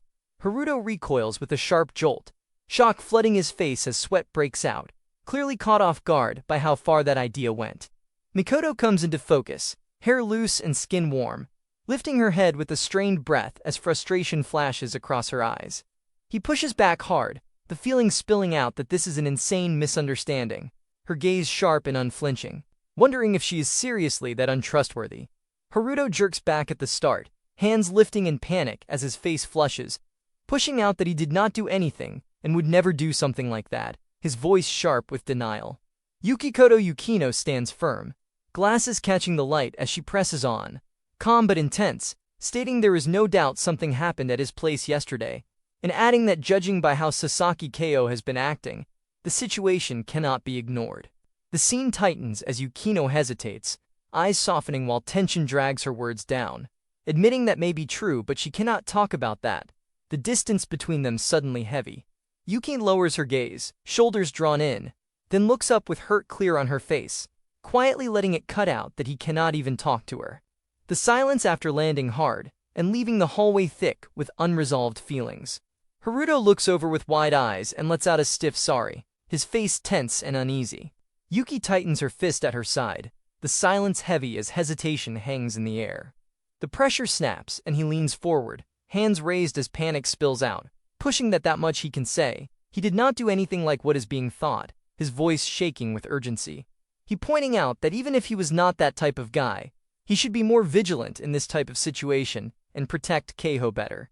Yukino steps in calmly, but sharp as she questions the situation itself. He picturing a dark, cramped room, classroom where people rarely come, alone together, small and helpless Yuki facing Haruto, the scene hitting her too hard. Yukino hugs her shoulders, eyes spiraling as imagination runs wild. Yukino stiffens and flails her arms, panic flashing as the thought bursts that he would not plan on doing something to her face burning as the fear spikes. Haruto exhales and speaks fast, trying to calm it down, saying he gets why she would think that since she is so serious, but adding that high school guys could totally lose control if it is with a cute girl, the warning slipping out more awkward than smooth. The thought cute hits Yukino hard as her eyes widen behind her glasses and her hands pulled tight to her chest. Haruto reacts instantly, shouting "Wait Yuki, watch out," as he lunges forward. Yukino slips at the same time, her body tipping ahead with no chance to stop. She crashes straight into Haruto, she breaking out as the impact steals their balance. Haruto stiffens and catches her on instinct, sweat flashing as his arms wrap around her. Yukino looks up with flushed cheeks and wide eyes as the thought hits that he thinks she is cute, the question shaking her as she stares straight at him. The realization settles, and he quietly accepts that it means yes, her expression softening as warmth spreads across her face. Haruto steps back in a rush, arms stiff and face burning as he blurts out that they are standing far too close. She quickly bows and thanks him, adding an apology for troubling him, hands pulled close as embarrassment lingers. Haruto stiffens as the thought hits that calling her cute now feels sudden, his mind spinning as he admits she is cute, but still feels unsure. He thinks about how she has many friends, how she talks easily with Yuki, how she discusses things like Sakura, and how impressive that is, wondering if that is why she never notices her own charm. The image of extraordinary girls around her flashes in his head, making him believe she might not realize her own cuteness because of them. Yukino brings both hands to her cheeks, eyes wide behind her glasses as a smile slips into her expression, heat rushing fast. Yukino leans forward with a flushed face and sharp eyes, stating that no matter what happened, he must immediately make peace with Keiho. Haruto scratches the back of his head, sweat on his face as he admits he really wants to do it, but thinks it will probably be difficult. Yukino steps closer, cheeks burning, and declares that she will not forgive him at all if he fails to make peace with Keiho. Haruto tightens his fists and demands to know why Yuki want him, and Keiho have to make peace so badly. Yuki blinks in surprise at her intensity, caught off guard by how serious she sounds. Yukino's cheeks flushed slightly, her gaze soft but serious as she spoke. She said Haruto liked Keiho, her voice holding a weight, as if she was carrying a secret. Then she hesitated for a moment, before adding, even Keiho might like Haruto, but she just couldn't admit it. Haruto's gaze sharpened as he spoke, her voice steady but heavy. He asked himself if it was really impossible to be honest, unsure if that was true. His eyes flicked toward the side as he processed her own thoughts. He asked what Yukino, Keiho's friend, thought about all that. Then, the conversation shifted. Haruto was caught off guard as she directly addressed something he hadn't expected. She pointed out, with quiet certainty, that he liked Keiho, especially when she was with him. Keiho called out to Haruto, her voice soft yet playful. She said hearing Keiho call him, Haruto, like that, with such a gentle tone, was surprisingly overwhelming. She paused, thinking about it, before admitting that seeing Keiho treated so kindly made her wish for those kinds of memories too. Her expression softened as she spoke, hands clasped together as she looked down, lost in thought. Haruto looked uncertain, wondering if just seeing her was enough. His thoughts raced as Makoto softly responded, saying that simply seeing him made her happy. Her eyes sparkled as she smiled, her voice filled with a quiet, genuine warmth. She admitted that just being in his presence brought her happiness. Haruto stood still, feeling something shift between them as Makoto's words settled in the air. Haruto looks down, unsure if what stirs inside is truly real, wondering whether the feeling he senses can even be called his own. Yet even so, something quietly moves within him. As his thoughts settle, he realizes again that Yukino treasures Keiho in a way that feels special and sincere, not something shallow or careless. Yukino then lifts her face with a faint smile, cheeks warm behind her glasses, and gently urges that because of that, even if it is difficult for him, he should make peace with her, letting the words settle between them like a quiet confession that lingers longer than expected. Yuki lowers her head and apologizes for being selfish, thanking Haruto for sparing time and saying she will go home now, while Haruto stiffly responds with a shaky agreement and watches her turn away. The scene shifts outside under a wide sky as they walk side by side with bags on their shoulders. Haruto glances over in quiet confusion, reacting with a startled "why is this happening" feeling written on his face.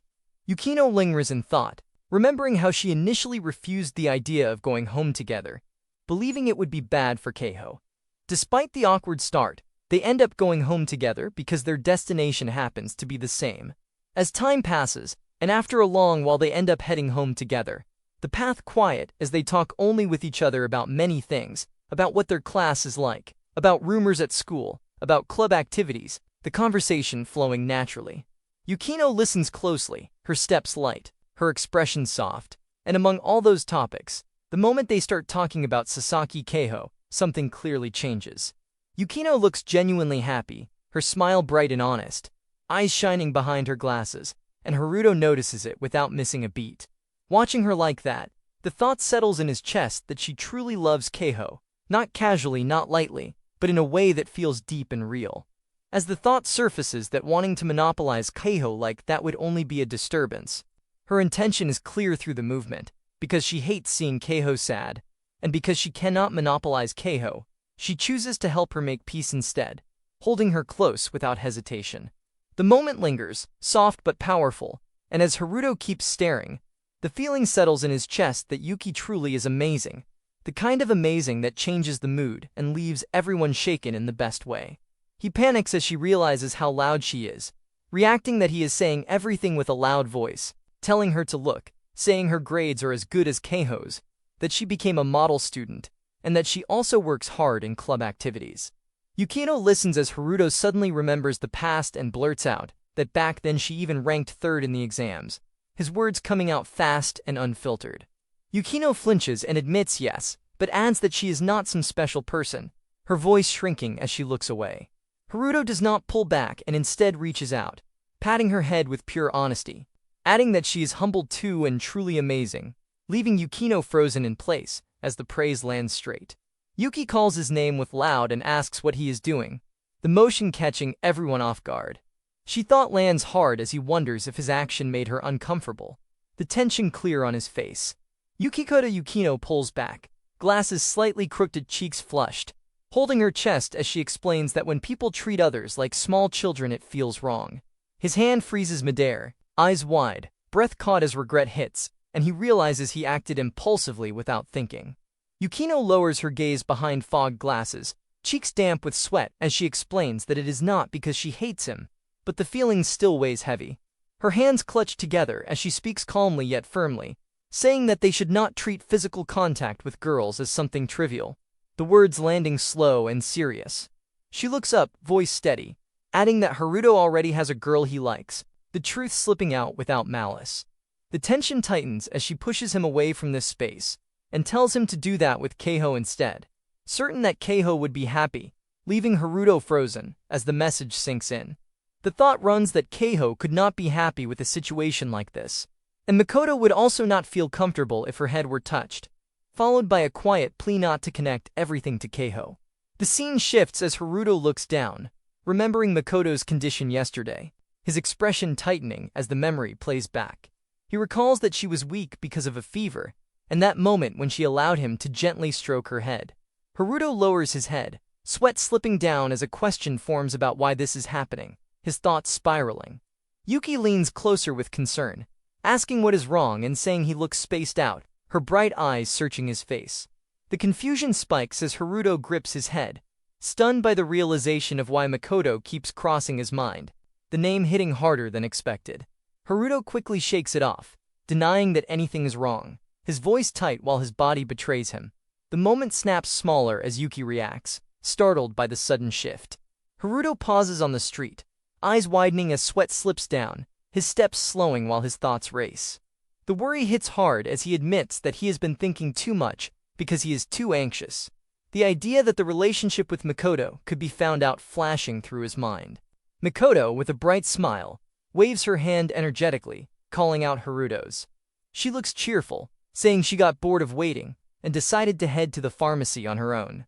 She adds that her health is much better now, almost completely recovered. Haruto and Yuki stands there, eyes wide, his face frozen in surprise, watching her with a hint of confusion.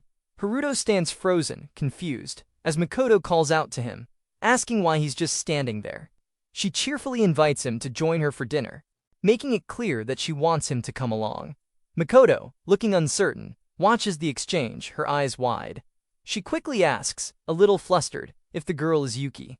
Then, the realization hits her, as she processes what she said. Makoto's voice sharpens with a mix of disbelief and concern, wondering aloud if Haruto really plans to go home with Makoto and have dinner together. Haruto stands frozen, eyes wide in shock, as Yukino glares at him, accusing him of doing something inappropriate with Makoto. She demands to know if he and Makoto have been living together, and whether they've done something improper. Haruto's face turns pale as he frantically denies it, shouting that it's all a misunderstanding. Haruto tries to explain, but his words come out rushed and panicked, unable to calm the storm Yukino has stirred up. Yukino's eyes are filled with hurt as she stares at Haruto, tears starting to well up. She asks him if he no longer cares about Keiho, accusing him of betraying her. Haruto stands in shock, his face a mix of disbelief and panic, his mind racing to explain himself. His hands tremble as he desperately tries to deny the accusation, shouting that it's all a misunderstanding. Haruto stands there, as Keiho looks at him with wide eyes, asking if he doesn't like her. Her gaze is intense, almost desperate. Keiho can't hold back anymore. She confesses that she likes being with him, her voice soft but clear.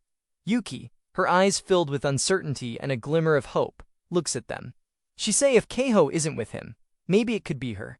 Meanwhile, Yukino and Makoto, who watches quietly, whispers to herself. Her face is serious, a slight worry in her expression as the tension builds between them.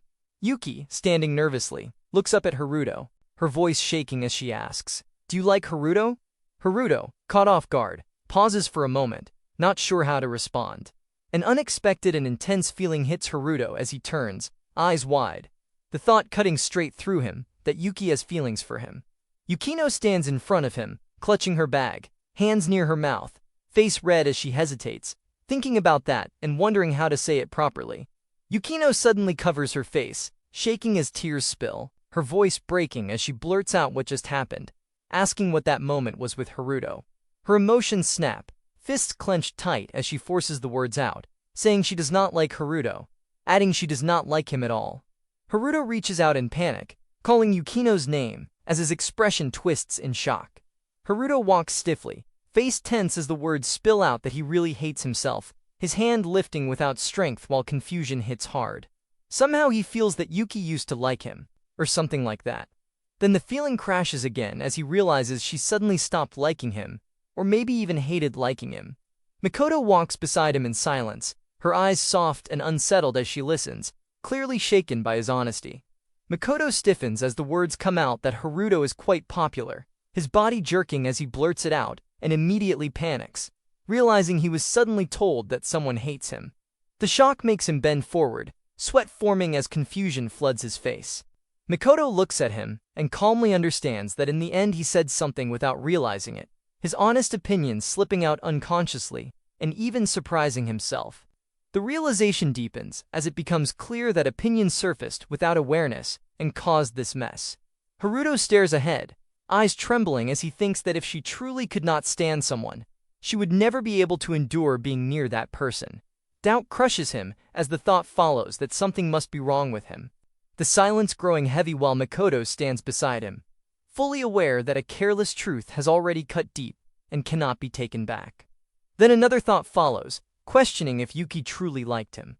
Haruto looks down, eyes distant as the thought forms that this kind of thing never crossed his mind before. The memory shifts as he recalls how Yuki was always energetic about fixing his relationship with Sasaki Keiho, walking ahead with quiet determination while he follows behind in silence. Haruto freezes, eyes widening as he starts to see it clearly, realizing that if seen that way, he really did manage to attract that kind of attention. Words fail him. The realization sinks deeper as the idea surfaces that maybe Yuki even hoped for kindness or consideration from Haruto toward Keiho. Haruto stares ahead, eyes shaking as the thought hits that maybe his attitude was wrong. His chest tight as he notices that both of them look pretty gloomy. Sweat forms as another thought follows that this kind of situation never happened before, leaving him stuck wondering what should be done next. His gaze lowers, caught between doubt and panic, when Mikoto steps closer, eyes soft and serious, checking if he is okay because he looks very worried. The closeness makes the moment feel heavier, her concern clear in her expression, while Haruto stays frozen. Haruto turns with a stiff smile, sweat on his cheek as he says he is fine, trying to brush it off, while Mikoto tilts her head, eyes sharp with concern as she pauses him and tells him to wait a moment. Her eyes widen in quiet confusion, sensing something off, and Haruto suddenly backtracks, blurting that it is not like that, his voice cracking as the tension spikes. Haruto looks up, eyes lost, wondering what is going on inside Mikoto Rei's head. His thoughts spiral into what kind of plan should even exist now, the air feeling too tight to breathe. Thinking that this kind of awkward tension with someone makes him believe he might be wrong, Haruto jolts as a warm drink is suddenly pressed near his cheek, eyes wide in pure surprise, his breath catching as he turns. Mikoto sits close beside him, holding the cup with steady hands, watching his reaction with a soft, careful look. Mikoto turns calmly and explains that she remembered him from the shop and bought it just for him, holding the cup with quiet confidence. Haruto stiffens and calls out to Mikoto, surprised as he asks if that drink is really for him, his grip tightening on his bag. She points out that he once gave her a glass of warm soup, and the memory flows back as two cups sit between them, warmth rising gently. She asks if he remembers, recalling the first time she came to his place, and how her body was shaking back then. Her eyes soften as she admits that moment truly made her calm. Haruto freezes, cheeks flushed, caught off guard as the thought hits him, and then the question slips out as he wonders if she also wants to give that warmth back to him. Haruto smiles awkwardly with a small sound of surprise, holding the cup close as Mikoto looks at him gently, and admits that even if she cannot cook properly, she can at least warm a drink for him. Haruto panics and apologizes fast, explaining that he drank without thinking because Mikoto offered it, saying that is how it started. Mikoto pauses, then calmly says she will definitely make something properly next time, her words sincere and steady. The mood softens until Mikoto suddenly notices and asks if he just drank from the same glass she used, her eyes widening at the thought. The tension snaps as Haruto jumps up in a rush, shouting that he will buy a new one, leaving Mikoto staring after him in shock as the moment. Haruto rubs the back of his neck with an awkward smile, apologizing for suddenly acting that way. They walked side by side in silence, Haruto breaking it by saying he did not really do anything special, trying to downplay it. Mikoto stops and thanks him sincerely. Mikoto looks down, eyes soft but confused, wondering why things suddenly turned like this, her grip tightening around her cup. Mikoto looks at him with gentle eyes and admits that she is going through a difficult time herself and cannot even give proper advice, her honesty quiet and heavy. Haruto pauses in surprise, realizing that Mikoto genuinely cares about his situation, the thought hitting harder than expected. Haruto listens, unsettled, never imagining he would feel like this during a first real conversation. The weight grows as the image of Mikoto appears in his mind, as someone who suddenly became the center of attention for the entire school and was even called an ice goddess. They stand side by side, quietly drinking as the moment softens, Haruto thinking that he feels happy, genuinely happy, being with Makoto like this. Haruto suddenly blurts out that Makoto looks very good today, his face freezing the second the words leave his mouth, while Makoto tilts her head and calmly asks what kind of compliment that is. The warmth spreads as he admits that spending time with Makoto like this and seeing her treat him kindly makes him feel really good. And Makoto answers simply with a small yes, accepting it without hesitation. The silence snaps as Haruto stiffens in panic, realizing exactly what he just said, his body reacting before his mind can catch up. Haruto panics as the thought hits that what he said almost sounded like a confession, his head spinning while he wonders if saying he feels happy when she is kind to him crossed a line. Makoto looks straight at him and calmly asks if he feels happy when she treats him well, her gaze steady and serious. Haruto flails inside and quickly denies it, insisting that was not what he meant, his face burning as he struggles to explain. He laughs awkwardly and says that being treated normally like that is already enough, repeating that it is just normal and more than enough for him. Makoto listens quietly, eyes softening, then questions if that is really true, her voice gentle but heavy. The moment settles into silence as Haruto admits he is not used to being treated kindly by someone normally, the distance between them shrinking, the tension turning soft, intimate, and dangerously honest. Makoto holds the warm cup close, eyes trembling as she admits she does not have many friends or family, and that her world is almost empty. Her voice steady but fragile as she says she does not know how to get along with other people in a normal way. Her fingers tighten around the cup while her gaze drops, the honesty landing heavy in the quiet space. Haruto watches her profile, breath caught, realizing clearly that Makoto is struggling with something big inside her family. The kind of problem that forces someone to think too much and carry everything alone. Haruto freezes, muttering that normal interaction is the goal, clearly unsure while she echoes the word normal with curiosity. Makoto tilts her head and softly asks what kind of relationship exists between her and Haruto, her eyes wide as she tests the idea of a first step. She suddenly wonders what her own position is now, her thoughts drifting as she pictures Osanana and friend, trying to label herself. Haruto quickly explains that Sasaki Keiho and Haruto are friends, saying that kind of relationship already exists, his hands moving as he talks too fast. Makoto listens closely, then asks what that has to do with interacting normally, her voice honest and confused. Haruto breaks into a flustered smile and insists of course there is a connection, his energy jumping as the moment turns awkward sweet. Makoto presses a finger to her lips and calmly says that if Haruto shows the way, maybe she can do it too, pointing out that if they are friends there should be a normal way friends interact. Wondering if talking about people like adults and kids really has a standard way to interact. The mood snaps when she adds that they are not friends or family either, but Haruto blurts out that she is not his friend after all. She softly notes that being together like this feels different from being just friends. Makoto watches him and slowly realizes what he means, admitting she finally understands. Haruto crosses his arms and mutters that being classmates should count for something, clearly confused. Makoto tilts her head and calmly wonders Haruto is strange, saying both of them are fine, as they are yet admitting there is a clear difference between them. If there is something not quite fitting, if a relationship like this between her. As she speaks, memories hit hard and fast, Makoto and Haruto sharing the same room, eating together, doing housework together, Haruto realizing she even nursed him when he was sick and cleaned his back, the weight of it all sinking in. Haruto freezes as the words stack up, realizing this is more than normal, more than convenient, his face heating as Makoto states it plainly and softly. Haruto's wide eyes as the thought crashes in, wait, something about this is definitely not normal. Haruto stops in place, stunned, as confusion floods his face, and he wonders what all of this means and how it even happened. Makoto points at Haruto's back and questions what is wrong with the way they interact, wondering if this is how things normally are. The moment spirals fast as Haruto panics, thinking something strange and inappropriate has formed between them, his thoughts racing while he grips his drink and turns red. He blurts through frantic gestures that there was never any intention of having a relationship like a couple. Not even a little, his voice shaking as he denies everything at once. Makoto freezes with wide eyes and flushed cheeks as the thought of being a couple crosses her mind.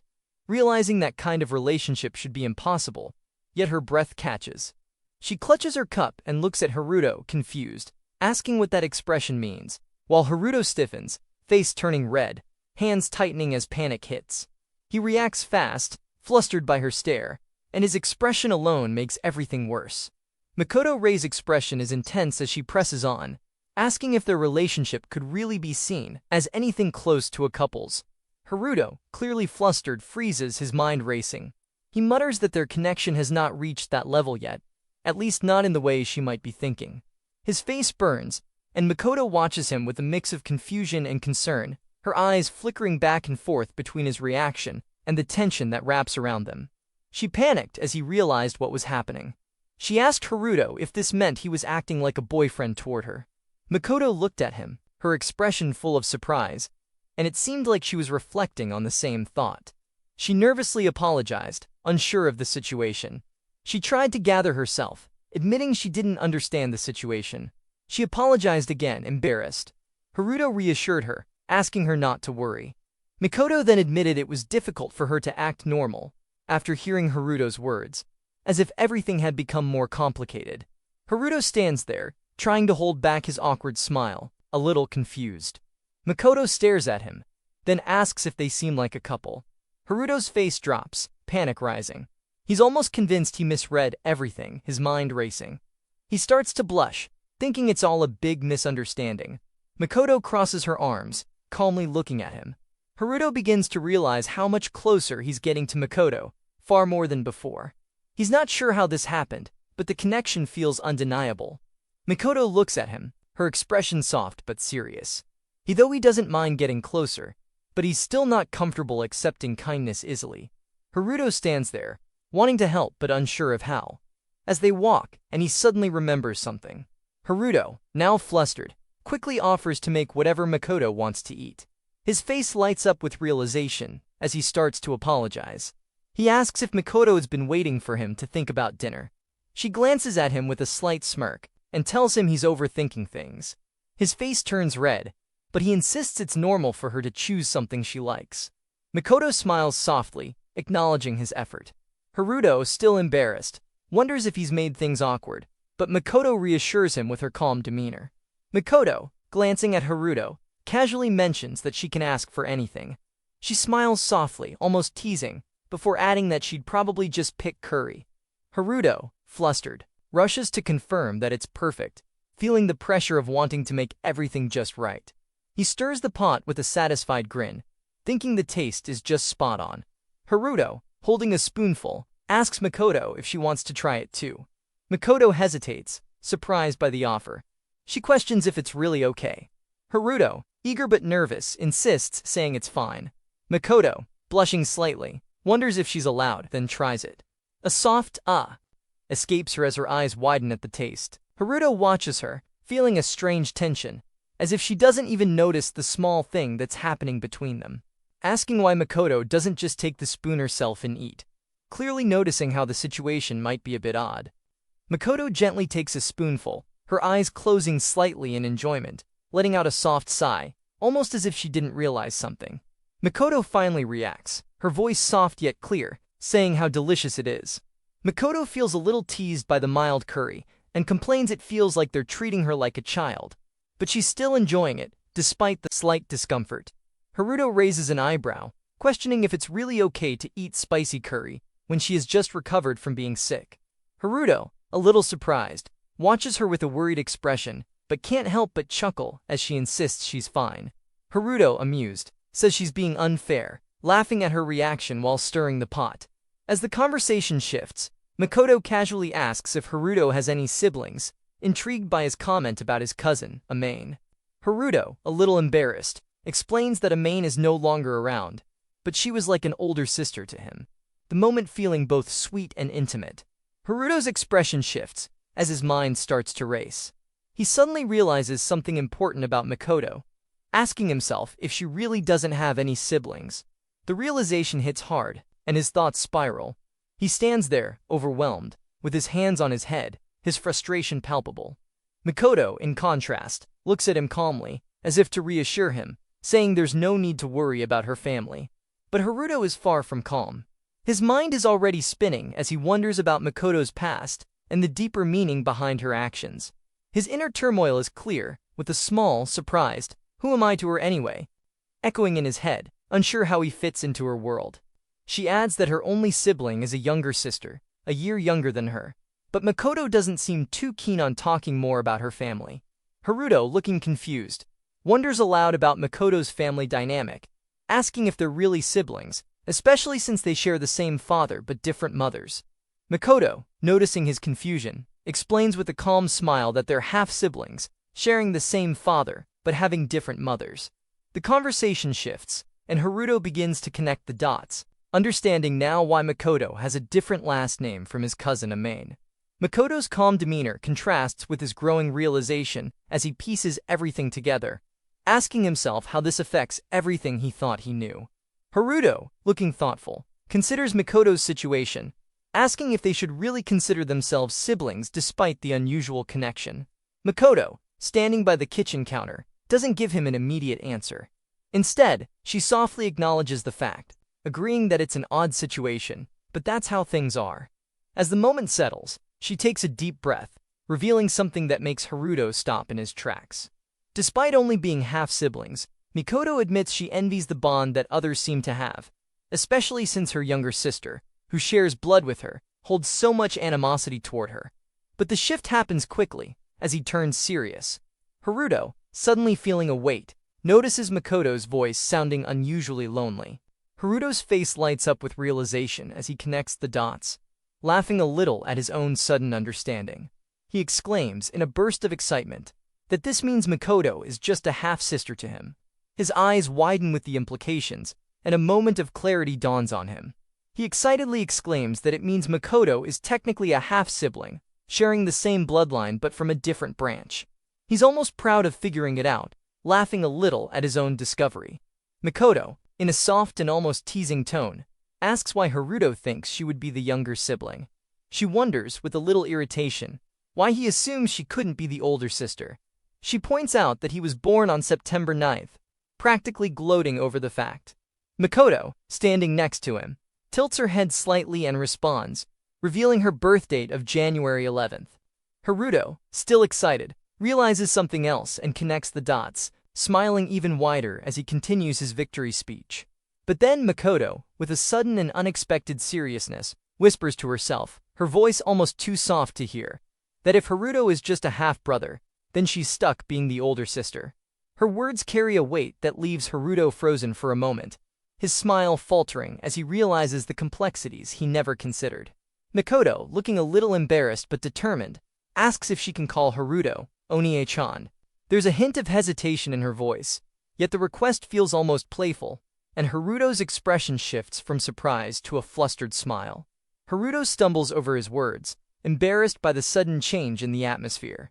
Makoto softly says Haruto's name, her voice just above a whisper, making the moment feel intimate and delicate. Her words hang in the air as she hesitates, asking if she can call him Onie-chan. Haruto, still flustered, mutters under his breath, she asking, "Is it really like that?" His reaction is a mix of confusion and a flicker of excitement, unsure how to handle the sudden shift in their dynamic. Being called Oni-chan hits Haruto first, the sound shaking his heart hard as his face tightens and sweat slides down, the feeling way too real to ignore. Haruto lounges with an easy smile, thinking that Makoto-san is a little sister, completely and fully a little sister, her tone light but loaded as she enjoys the thought. Makoto turns, caught off guard, a quiet reaction slipping out, smiling sweetly, while saying that an answer might already be found. Makoto leans in with wide eyes, finger near her lips, asking what their real relationship is, whether they are truly siblings, a man and a woman, an older brother and younger sister, the question soft but sharp. Haruto tries to keep it light, saying it is about that, nodding as if the topic is simple while forcing a small smile. Haruto freezes, his vision narrowing as the weight hits, the silence stretching heavy. Makoto lets out a small surprised reaction, eyes trembling as she looks straight at him, waiting. Haruto turns serious, gaze steady, deciding to entrust Makoto-san to someone else. Flowers drift as Haruto leans in with an awkward smile, scratching his cheek while admitting he does not really understand what Makoto wants, deciding that the normal way is simply to interact normally with her. Makoto tilts her face up, eyes wide and cheeks warm, saying he wants Makoto to do what she wants, the words landing heavier than his gentle tone suggests. Their distance shrinks, her gaze locked on his as the idea of a bond settles in. One built on borrowing and lending, on obligations, on doing what is right rather than forcing roles.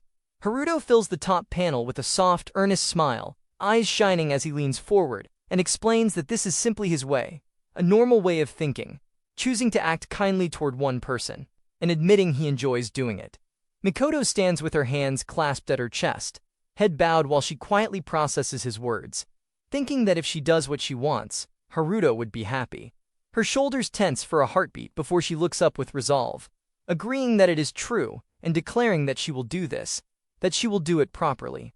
Makoto gently asking what is wanted as light sparkles around her expression, then nodding with quiet resolve and saying she will remember it, her smile small but sincere. Haruto straightens up with sudden energy, declaring everything ready and saying it is time to eat. Haruto panics and waves his hands, immediately stopping her and insisting she will be the one to wash dishes. Haruto telling her to rest because her leg still hurts, his concerns spilling out fast. Makoto freezes, surprised, then accepts it as he urges her to sit properly. Their days with Makoto slowly are normal, shared routines and small moments pulling them closer without effort. The space between them fades as their relationship keeps deepening, growing warmer and more natural. Makoto stands close to Haruto, her expression calm as living together becomes a quiet fact of life. Haruto reflects that when Makoto first arrived, neither of them could imagine how things would change. The final moment lingers with tension, hinting that what comes next will shake everything once school finds out. After dinner and washing up, Haruto and Makoto return to their own rooms, each spending time quietly as planned. Haruto spends the night showering, reading books, and checking his smartphone, the hours passing naturally. The night is spent as their usual daily life, their everyday life, a new routine they share together. Makoto soaks in the bath, cheeks warm and eyes soft. For some reason, what should be normal feels comfortable, the calm settling in without effort. Morning light spreads over the school building as footsteps echo across the stairs, the day starting quietly. Haruto appears with an easy smile, holding out a bowl as small sparkles float around him. He calls out that Makoto's salad is ready. Makoto steps into the morning in soft pajamas, rubbing her sleepy eyes as she greets Haruto with a quiet good morning, his name slipping out naturally. Haruto freezes, flustered, realizing she did not only buy casual clothes yesterday, but even pajamas, the situation hitting him all at once. The feeling feels unreal, too real, as his heart races while he takes in how different she looks under the same roof. Living together with a girl under the same roof sinks in hard. The sensation overwhelming, shocking, and way too extraordinary for something that already feels like daily life. His thoughts spiral as he notices that even the jersey she wears feels more powerful on her than on him. The scene already feeling unreal because even a school goddess rarely looks this defenseless. The sweet aroma fills the room, drawing Makoto closer as she quietly notices how good it smells, her cheeks warming as she watches him move. Haruto smiles lightly as he mentions making French toast for breakfast. Haruto adds that he made it especially for Makoto and casually asks if she wants to eat, the moment hitting harder than expected. Makoto softly admits that she wants to eat, standing there with her hands close to her chest. Haruto hurriedly tells her to sit and wait a moment, flustered but gentle, pulling out a chair as the distance between them shrinks. Breakfast is placed neatly on the table, French toast steaming beside a glass of milk and a small bowl of salad, the moment marked with a quiet wish for a good meal. Makoto leans in and takes a bite, her eyes widening as she admits it tastes good, the softness and sweet flavor spreading across her face. She pauses, thinking, then notes how the texture is gentle and the sweetness just right, clearly delicious. Haruto watches nervously and asks if the taste suits her preference, his shoulders tense. Makoto answers with a simple yes, and his expression melts into relief. Her cheeks warm as she adds that it feels like being spoiled, the words heavy with quiet honesty. Makoto lowers her gaze, fingers clasped near her chest as she admits that Haruto seems to understand what she likes, the feeling landing softly but deep. Haruto reacts with surprise, a small sound slipping out as he freezes mid-movement, caught off guard by her sincerity. Silence stretches between them as they face each other across the table. Haruto laughs with relief and gratitude, saying he is just really happy. Mikoto calmly states that this might be the best breakfast she has ever had, even asking if it can be called simple, while quietly assuming she must be used to far more luxurious breakfasts in a mansion. His thoughts drift to rich families running huge companies, expecting elegant meals every morning. Mikoto listens, then softly agrees that her family does have a famous French chef, the kind everyone knows. She pauses, looks at the food again, and admits that the meal made feels better, warmer, and tastes more delicious. Haruto looks confused and asks why it turned out like this, while Mikoto calmly asks why it should not. His thoughts spiral, wondering how food can taste so good, questioning if it is because Mikoto enjoys it or because he somehow has talent to be a professional chef. He overthinks that maybe his feelings are reaching Mikoto and making his cooking taste better to her. His eyes shine as he admits wanting to give her even more delicious food. Haruto quickly asks if she wants more sweet food, then follows up by asking what kind of dessert she wants. The simple breakfast turning into a warm exchange where care, confusion, and affection mix naturally at the table. The moment shifts as Mikoto quietly says she is already full, her cheeks soft and satisfied. Mikoto thanks Haruto for the meal, cheeks still warm, then turns away saying she will change clothes and get ready. She walks off lightly, leaving Haruto watching as he mutters that his own clothes need changing too and preparation is necessary. The next update appears, stating the news comes from the Tomi group. The calm morning atmosphere cracking slightly as quiet daily life blends with something bigger moving in the background. The scene shifts as Haruto sits down, half distracted, wondering if checking the news while changing clothes is fine. A report catches his eye, talking about a sudden drop in performance caused by retail business trouble, making him pause and think that this sounds like a rumor. The news continues playing, stating that the president has promised to find a solution and take responsibility, while Tomi Sutra will remain in the position of chairman. The name of the Tomi family head comes up, hinting at Mikoto's father and uncle standing at the center of it all. Haruto watches with a tense face, sensing that the person behind this decision is someone extremely strict, the same person who forced Mikoto out. Haruto tightens his grip, and thinks that Mikoto probably does not want to see that face again, the memory heavy and sharp. He lowers his gaze, decides to turn the TV off. Mikoto pauses by the door and softly says she will head to school first, calling Haruto's name.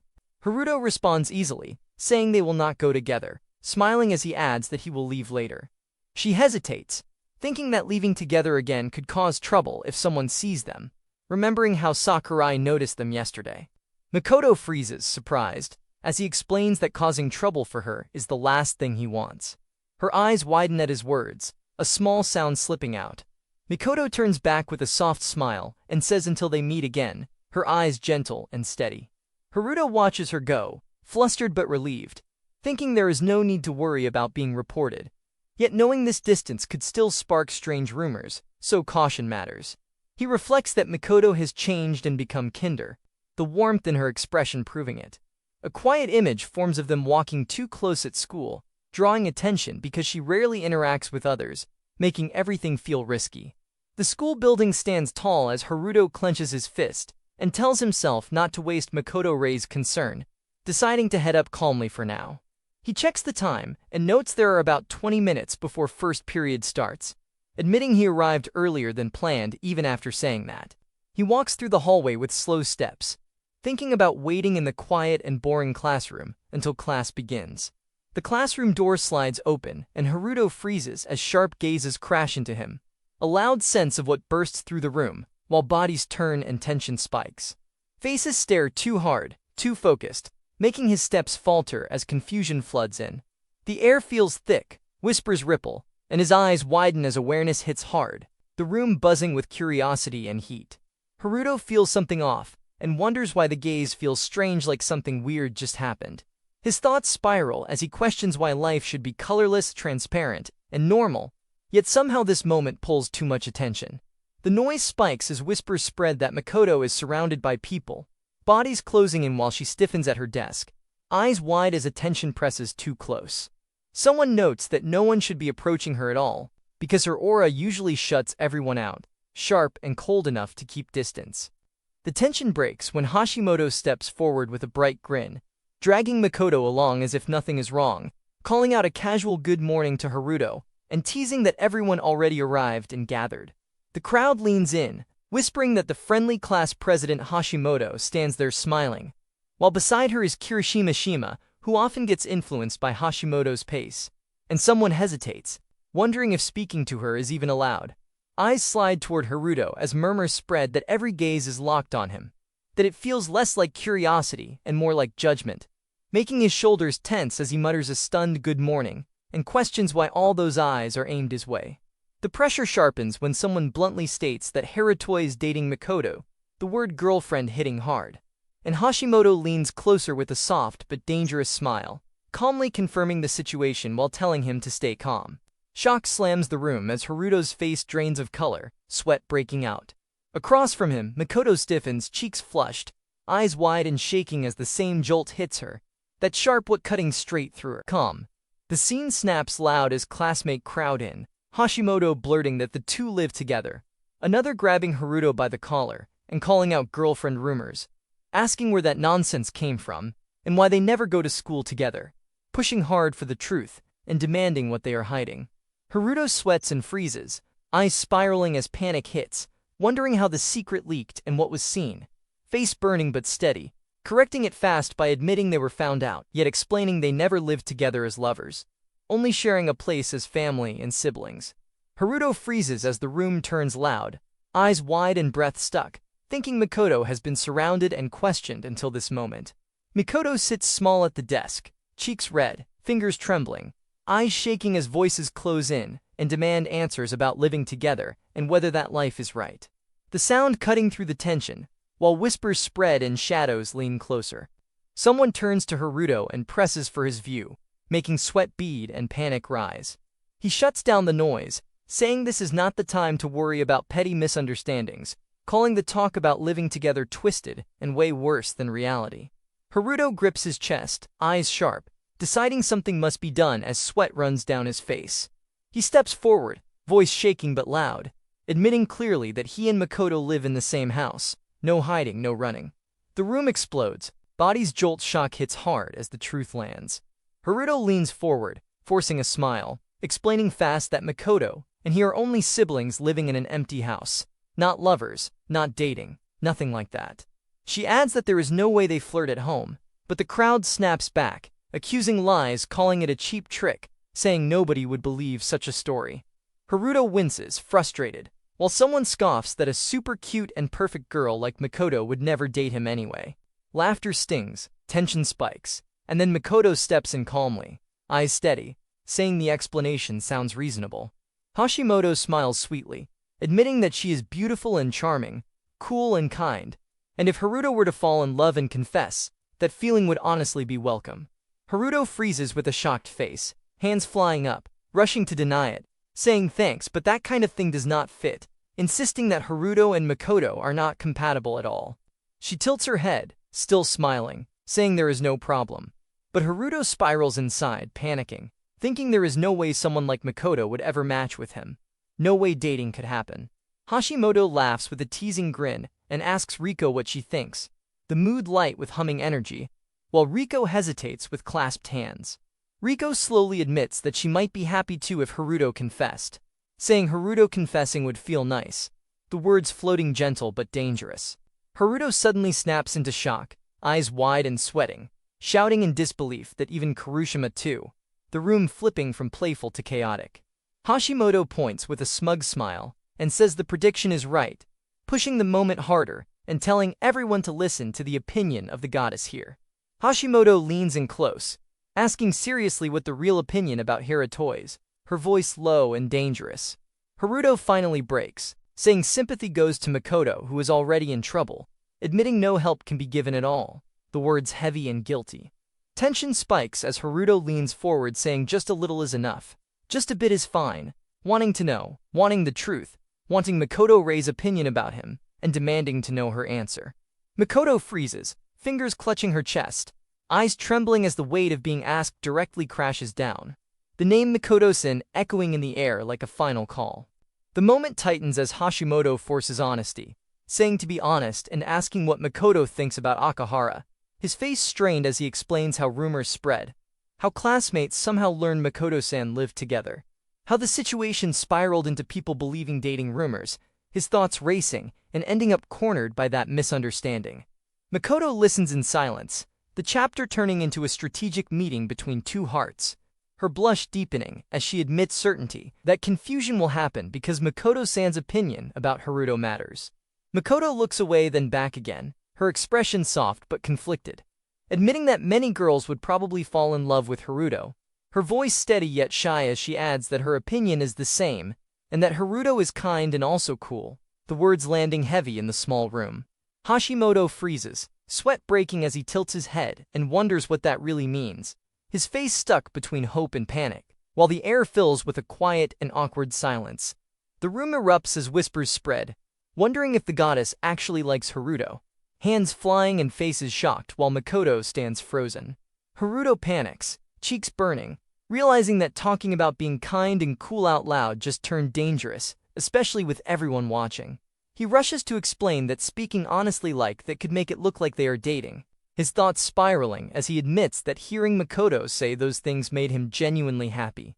Sweat drops, his smile turns awkward, and the tension spikes, romance and misunderstanding colliding in front of the whole class, teasing fate just a little too hard. Suspicion hits hard as he leans in, half teasing and half serious, already sure that Haruto is dating someone and wondering which goddess confessed first that the guess sounds right. Makoto stiffens in shock, blurting that it is not like that, insisting she is not a goddess at all, only someone who keeps causing trouble for Akahara. Her eyes shake as guilt spills out, saying she does not deserve kindness from Akahara, that if someone should be his girlfriend it should never be her. Hashimoto smiles calmly and drops the truth that Makoto clearly looks like someone who likes Akahara, even admitting she feels jealous of him. Makoto panics first, face burning as she clenches her fists and denies that liking Haruto that much could be true. The mood tightens as she points out that Makoto keeps using the same strategy, pretending distance while emotions leak out, making it obvious that lying is pointless. Haruto stands there awkward but honest, saying that was exactly why dating could never happen, adding that it is impossible for Makoto to dislike him anyway. Makoto tries to push back, saying she might not even be that convincing. Yet the final hit lands softly when Hashimoto tells her she does not need to lie like that. Hashimoto leans in with a teasing smile, pointing out that living under the same roof means Haruto might do something strange, while casually saying this pattern again makes everything obvious. Makoto snaps back to reality, eyes wide and voice sharp, insisting that Haruto will never do such a thing. The background fades with whispers and rustling, eyes gathering on them. Hashimoto crosses her arms with a knowing smile, calmly asking whether Makoto hates men and whether she truly believes Akahara, while Makoto drops her gaze and admits belief exists, but hesitation still holds on. Hashimoto leans in with a playful yet sharp grin, pointing out how obvious Makoto's feelings for Haruto look. Her fingers tighten, cheeks flushing as she softly denies hatred, eyes trembling. Makoto turns aside, embarrassed and exposed, and Hashimoto opens her arms like the answer is already decided, saying that if the goddess is not dating Akahara. Hashimoto comes close from behind and lightly grabs Riko, smiling as she says that if things stay like this then Riko or Hashimoto herself will take Akahara, adding that it would not be a problem at all. Makoto freezes in shock, eyes wide and breath caught, clearly confused by the sudden move. Hashimoto keeps talking calmly, saying there is no need to hide anything, honestly saying that hiding feelings has no use. Hashimoto continues by saying it is because the goddess already knows. Makoto's face fills the moment carrying the look of a girl falling in love as the thought lands hard. Haruto and the others watching, the air going quiet while Makoto stands frozen, hands stiff at her sides. The words linger that she is wearing the face of someone in love, and the truth hits deeper than expected. He decides he will not leave Makoto alone when she is on the verge of tears, knowing it would only hurt more if he tried to force the timing now. He rubs his head, admitting that if he tries to add more at this moment, things will probably get messy again. His eye tightens as the thought lands that she looks so pitiful, almost about to cry, and the worry shows on his face. His hand clenches, the feeling settling in, and the choice becomes clear that if that is how it is, he will stop right there. Haruto moves first, thinking whether staying together as lovers or not no longer matters, deciding it is better to give everyone what they want to know. Makoto freezes behind him, cheeks flushed, surprise written all over her face as he grips her hand and pulls her forward. His pace is fast, the tension loud, and he calls for Makoto to talk outside. She stumbles after him as the moment turns bold and reckless, charged with feelings that refuse to stay hidden any longer. The crowd stares while he chooses action, choosing to run away outside and make a plan to fix everything. Hashimoto teases loudly, saying class just started, and this is the perfect time to go on a date. Skipping the first period would be pointless. Haruto panics and shuts it down fast, saying this is not a date and not a discussion to clear misunderstandings, stressing that class has already started. Haruto leans in close, quietly pushing the moment forward and telling her to go. Makoto freezes, then answers softly with a shaky yes. Hands meet without hesitation, and the noise fades as the choice becomes real. Eyes linger first, watching everything without a word. Haruto runs ahead, pulled forward as Makoto grips his hand, her hair flowing, steps firm. Keiho remains behind, turning away as distance grows, the choice clear in motion alone. Haruto glances back mid-run, shock crossing his face as sweat beads, realizing Keiho behind. Makoto keeps pulling, steady and bold, while the space between them and the pass stretches wider, turning silence into a loud decision that feels fast. Haruto and Makoto walk hand in hand, tension obvious as he stiffens and asks for her to let go now, while she hesitates and drags him toward the laboratory, insisting they hide there for now. Makoto mutters a weak refusal, the situation already messy, and her grip tightens as Haruto panics and says there is no need to worry about that. Makoto turns away, flustered, admitting she does not want to cause more trouble for Haruto, her face burning as the chaos grows louder around them. Haruto leans in too close, blurting that she is not a bother at all. She looks up, cheeks flushed, asking if staying like this a little longer would be allowed, and the question hits Haruto hard enough to make him react in shock. Makoto notices the warmth of Haruto's hand and admits it feels very comfortable, her fingers tightening as the moment lingers. Makoto quickly pulls back, realizing she asked too much, whispering an apology as her hands fidget and her eyes waver. Makoto walks ahead in silence, and Haruto follows, confused, asking if feeling sad came from being blamed again and panicking as he wonders what happened to Makoto Ray. She suddenly turns, softly calling Haruto, and the air tightens. Makoto bows deeply, apologizing because Haruto ended up in trouble because of her, her skirt swaying as she bends too far and makes Haruto freeze in shock. Her voice trembles while saying sorry again, cheeks burning, the apology landing hard as Haruto stares. Makoto trembles, tears pooling as she admits everything became like this because of a misunderstanding, because the mistake of being called Haruto girlfriend dragged Sasaki and Sakurai into trouble, and because everyone in class said so many things to him. Haruto panics and waves his hands, saying there is no need to worry at all, shouting that all the talk in class about liking Keiho and Yukino and all the gossip is wrong. Makoto lowers her head, voice breaking, saying she does not understand why Haruto treats her like this, why being together feels natural, why kindness keeps reaching her. Haruto freezes, eyes wide, caught off guard, as her words hang heavy, her cheeks red, her heart exposed, and the tension turns sharp and intimate, like a secret about to spill. Makoto clenches her skirt, breath shaking, saying she feels happy telling Hashimoto that she likes Haruto, admitting that if this stayed hidden it would only cause trouble for Haruto. Her eyes shine and tremble at the same time, hands pressed to her chest as the words spill out raw and honest. She looks up at him and asks how this should be settled, saying it might be simple to just start dating. Haruto freezes with a blown-out expression as the idea drops hard. Haruto spirals, blurting confusion, wondering what that even means, calling Makoto-san's name while his head spins. Makoto flustered but pushing through, explaining that in other words Haruto and her would pretend to become a couple, asking if that really could make her his girlfriend. Makoto stands firm, cheeks red, saying that if there are already that many rumors spreading in class, it would be harder to say they are not together anyway. Makoto looks straight ahead, cheeks flushed, asking why they do not just say they have been dating from the start, her voice bold but nervous. Haruto lights up instantly, fist clenched, calling it a brilliant idea and agreeing without hesitation, his excitement almost cartoonish. The mood flips as Haruto suddenly freezes, heart pounding, realizing he almost messed up by choosing the worst option possible. Remembering how bad things were with Sasaki Keiho back then, and how wrong his feelings were at that time, Haruto stumbles through an awkward hum, asking what should be done now. Sweat drips as guilt creeps in, admitting there was something with Keiho before, the memory hitting hard. Mikoto tilts her head and softly checks whether Haruto likes Sasaki Keiho, and Haruto scratches his cheek, admitting with an awkward smile that he once confessed and still got rejected. Mikoto accepts it with a quiet really, eyes gentle but thoughtful. Haruto exhales and says he does not want to push things too far, worrying Keiho might think the ending feels strange, and he adds that the same applies with Yuki as well. As they walk side by side, Haruto admits that pretending to be Mikoto's boyfriend feels kind of dishonest since nothing is officially acknowledged yet, his smile uneasy but sincere.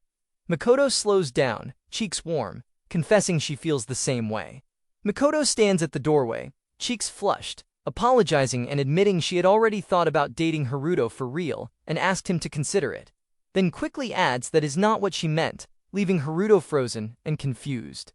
Their eyes widen at the same time, both letting out a stunt as the room falls silent. The door slides open to an empty room, and Haruto steps forward to check inside. In the next beat, Mikoto suddenly stumbles into him, bodies colliding, her face pressed close as she blurts out what is happening, while Haruto gasps and stiffens, heart racing. The locker door creaks, and a sharp "why" escapes as Haruto freezes, wondering why this is happening and if someone is there, while Mikoto stiffens behind him. The door swings open and Yukino steps in, eyes wide, cheeks flushed, asking why Yuki is here as her gaze locks onto them. Dark thoughts pile up as Haruto sweats, worrying about being asked whether dating is real, while classmates already know time is spent with Mikoto. Right when a secret strategy meeting begins to deal with classmates and dig through rumors, Yuki suddenly appears in front of them, quiet but sharp, stopping the room cold. Panic flashes across his face as the idea hits that Yukino might have figured everything out from the start. Yukino clutches her chest, apologizing and saying there was no intention to eavesdrop, her voice tight and honest. She explains there was just some business, leaving Haruto stunned as he blurts out why she is here, confused by the sudden presence. He spirals fast, panicking about what has been heard, swearing there was never talk of dating or anything strange.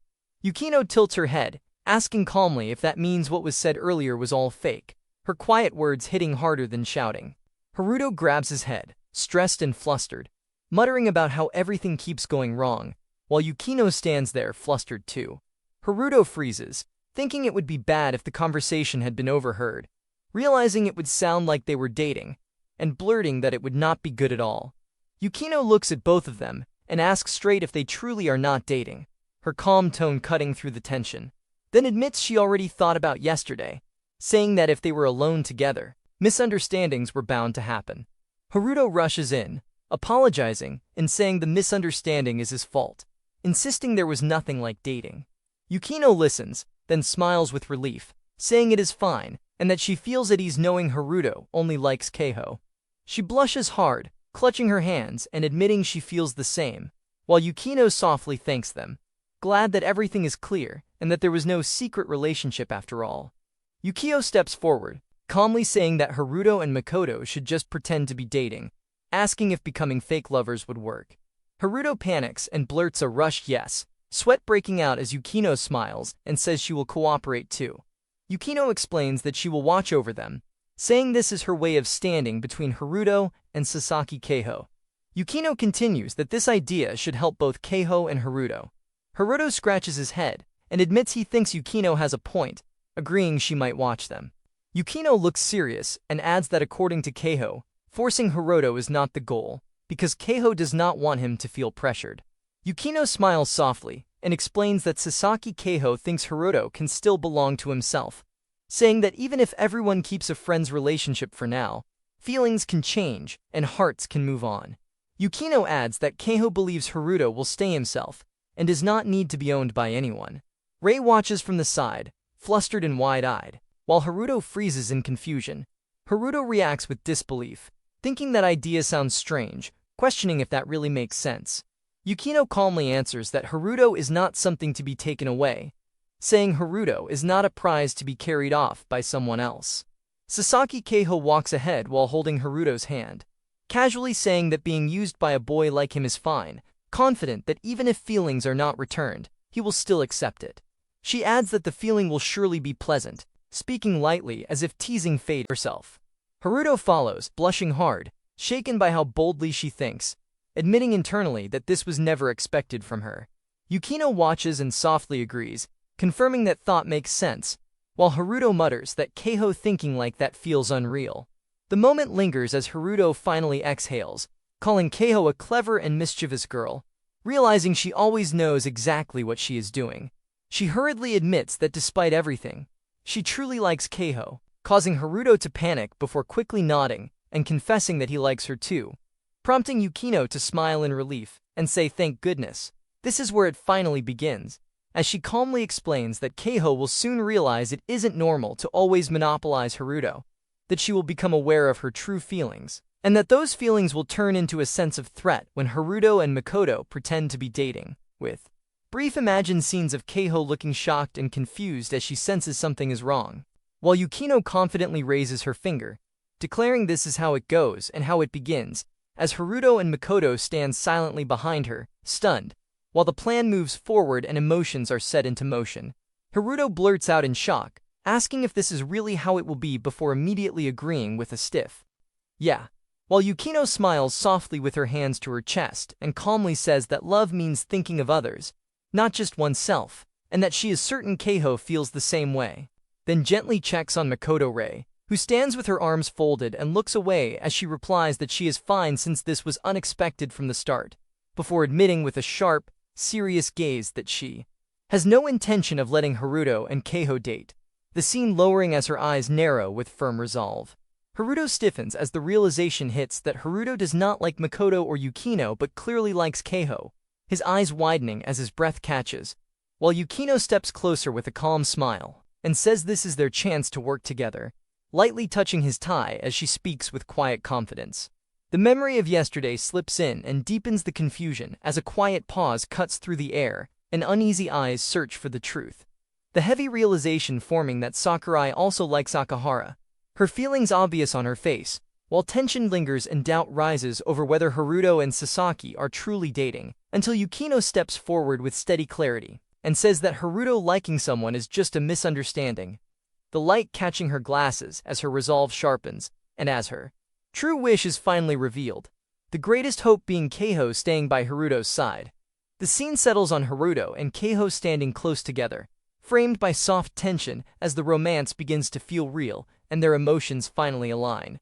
The scene shifts as Yukikoto Yukino stands calm and gentle, her hands resting lightly on her chest, as she says that what she truly wants is something deeper and more important than before, while Haruto freezes with a worried expression and wonders why she cares so much about his relationship with Keiho, his thoughts clearly spinning, and she then smiles softly and admits that she admires childhood friends like Haruto and Keiho, the bond they share touching her heart, as the mood drifts into memory with small figures appearing to show her wish for a childhood friend like that. Someone who stays together from a young age and understands everything without words, until Yukino's eyes soften as she speaks of someone who has been with her since childhood, who truly understands her and loves her, and the moment lingers in quiet reflection. The mood grows quiet as the truth settles in that she sadly does not have a childhood friend. The memory surfacing that back in elementary school, he kept transferring from school to school, and the flow shifts as she calmly accepts it and says yes, that kind of bond is something she cannot have, her expression softening behind her glasses with warm cheeks and honest eyes as she clearly admits she did not fall in love with Haruto, before the final moment lands gently but deeply when she places a hand to her chest and confesses that she fell in love with the relationship between Haruto and Keiho. Shock freezes the air as Haruto and Makoto stare wide-eyed with sweat breaking out, the heavy thoughts striking whether these are truly Yuki's real feelings, before the scene slides left and Haruto turns to call out to Makoto-san, asking if she will help them with a voice that is both tense and hopeful, and the moment grows heavy and intimate as Yuki steps closer, flushed yet steady, leaning into Makoto's space and offering everything for the love story of two people, doing it all for Haruto. Yuki steps in with a calm smile and plainly states that Haruto's desire is to date Keiho, saying it without fear, then leans closer with bright eyes and softly, yet sharply asks whether Makoto-san wanting to make Haruto's wish come true is not exactly that, causing Makoto to stiffen on the left as sweat forms, and she confesses that the only thing she wants is to do whatever she can for Haruto, her resolve trembling but sincere. Makoto stands with her arms crossed, releasing a shaky breath as she falls into silence, while Haruto freezes with wide eyes, realizing that none of this feels strange at all. And the flow drops lower as the plan is revealed. That Makoto will ask Yukikoto-san to fake a relationship, pretending to be a couple so Haruto can freely grow closer to Keiho. The idea striking as a kind of crazy talk at first before the next beat pushes it further, declaring that for now they will act as lovers and spread the rumor that Makoto-san and Haruto are dating, with cute imagined images flashing of Haruto and Makoto standing side by side as hearts float around them to sell the lie, until the mood shifts again as Makoto turns away, unable to ignore feelings like that, admitting it hurts, lowering her gaze as she quietly says this is true, and that she is doing it all for Haruto. Haruto lunges forward with a sharp breath, eyes wide and voice firm, as he says that Makoto-san does not need to think about him or Keiho anymore, his hand lifting as the words spill out fast and honest, leaving Makoto staring up at him in stunned silence as her eyes soften, and surprise freezes her in place. Makoto lowers her gaze and admits that she has caused Haruto a lot of trouble and made many mistakes. Then calmly says that if he wants to date Sasaki Keiho, she will support it, because doing everything she can for him is the reason she acts at all.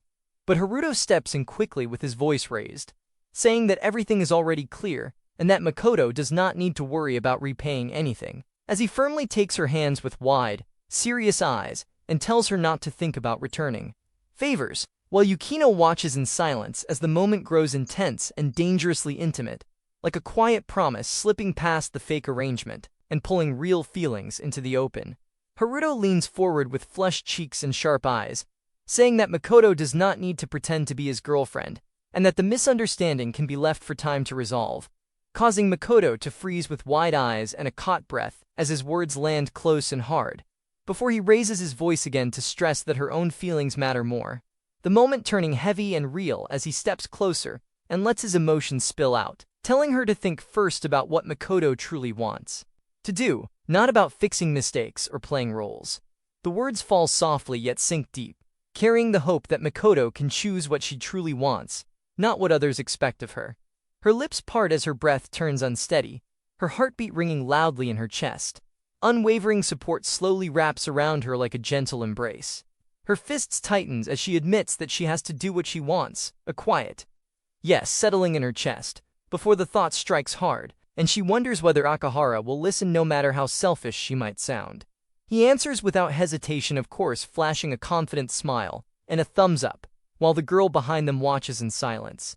Makoto's expression softens, her eyes trembling as warmth rises to her cheeks and her breathing steadies, the heavy weight finally lifting, and the feeling becomes clear and honest as the truth comes out. Because that is what Haruto wants, and because of that, she will do what she wants. Her fingers tremble near her lips as her long hair drifts across the frame, the air growing soft and heavy, and at last the confession breaks free as she admits that she wants to become Akahara's girlfriend. Haruto jolts in shock and stiffens, his mouth falling open and his eyes trembling as he is completely blindsided by what just landed, the impact freezing him with wide eyes and a caught breath, while her fingers hover near her lips as if the words hit too hard, and Yuki snaps a hand over her mouth with her heart racing and sweat breaking out as the confession echoes in her mind. Panic spills out as she suddenly shouts that everything she said before was wrong, her face burning as her hands fly up to hide the chaos, confessing that her real wish was simple and reckless, to be Haruto's girlfriend, and to do whatever she can for Akahara. The room seems to stutter as she curls in on herself, trembling, until another voice snaps back in shock, calling out to Makoto, and asking if she even understands what she just said. Haruto freezes mid-breath, sweat breaking out as he cuts in sharply, and declares that Haruto will never be handed over to Sasaki-san, causing the girl with glasses to jolt with her hands raised and cheeks flushed, whispering his name as if the floor beneath her might vanish. Yuki rushes forward with trembling hands and flushed cheeks, blurting out that Haruto fits best with Keiho and pushing the claim again and again, insisting that Haruto and Keiho will surely fall in love, her voice loud and frantic with panic, until Makoto turns sharply and fires back, demanding to know what Yuki truly wants and what her words even mean, calling it out as trying to make Sasaki-san a childhood friend to replace loving Haruto, causing Yuki to freeze as her shoulders tense in her hands clutch her sleeves, softly denying it, and admitting that saying something like that feels wrong, that perhaps it is not what she truly wants after all. Makoto turns her face away in silence, her eyes trembling, while Sakura watches her own reflection and quietly admits that what she wants is probably not what she truly desires. And the air tightens as Makoto looks back with a steady, wounded gaze and calmly, but heavily tells Sakura that she should also do what she wants, leaving Haruto frozen in place with sweat on his face as he is caught under the weight of those words, until Makoto steps forward with her feelings no longer hidden and clearly states that Sakura is the one who likes Haruto, forcing the truth into the open. Yuki deeply as she admits that what she loves is the relationship between Haruto and Keiho, and the silence stretches on until Sakura steps in gently, turning to Makoto and saying that she understands, but reminding her that she still needs to value her own feelings and respect what she truly wants, while Haruto stands stunned with wide eyes as Makoto studies herself and repeats the words Haruto once told her that she should protect her own feelings first.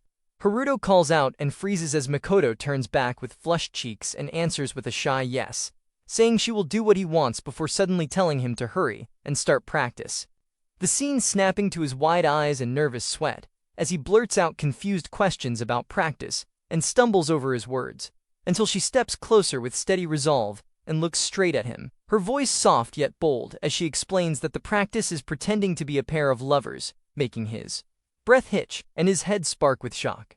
Makoto leans in, cheeks flushed but eyes unwavering, and softly tells him that before anything else, she wants him to try saying it to say it if he likes her. Haruto stiffens as sweat breaks across his skin, her name bursting from his lips as he asks why she would suddenly say something like that, his voice trembling in the open space between them. Makoto does not step back. She holds her ground, breath shallow, waiting letting the moment decide what comes next.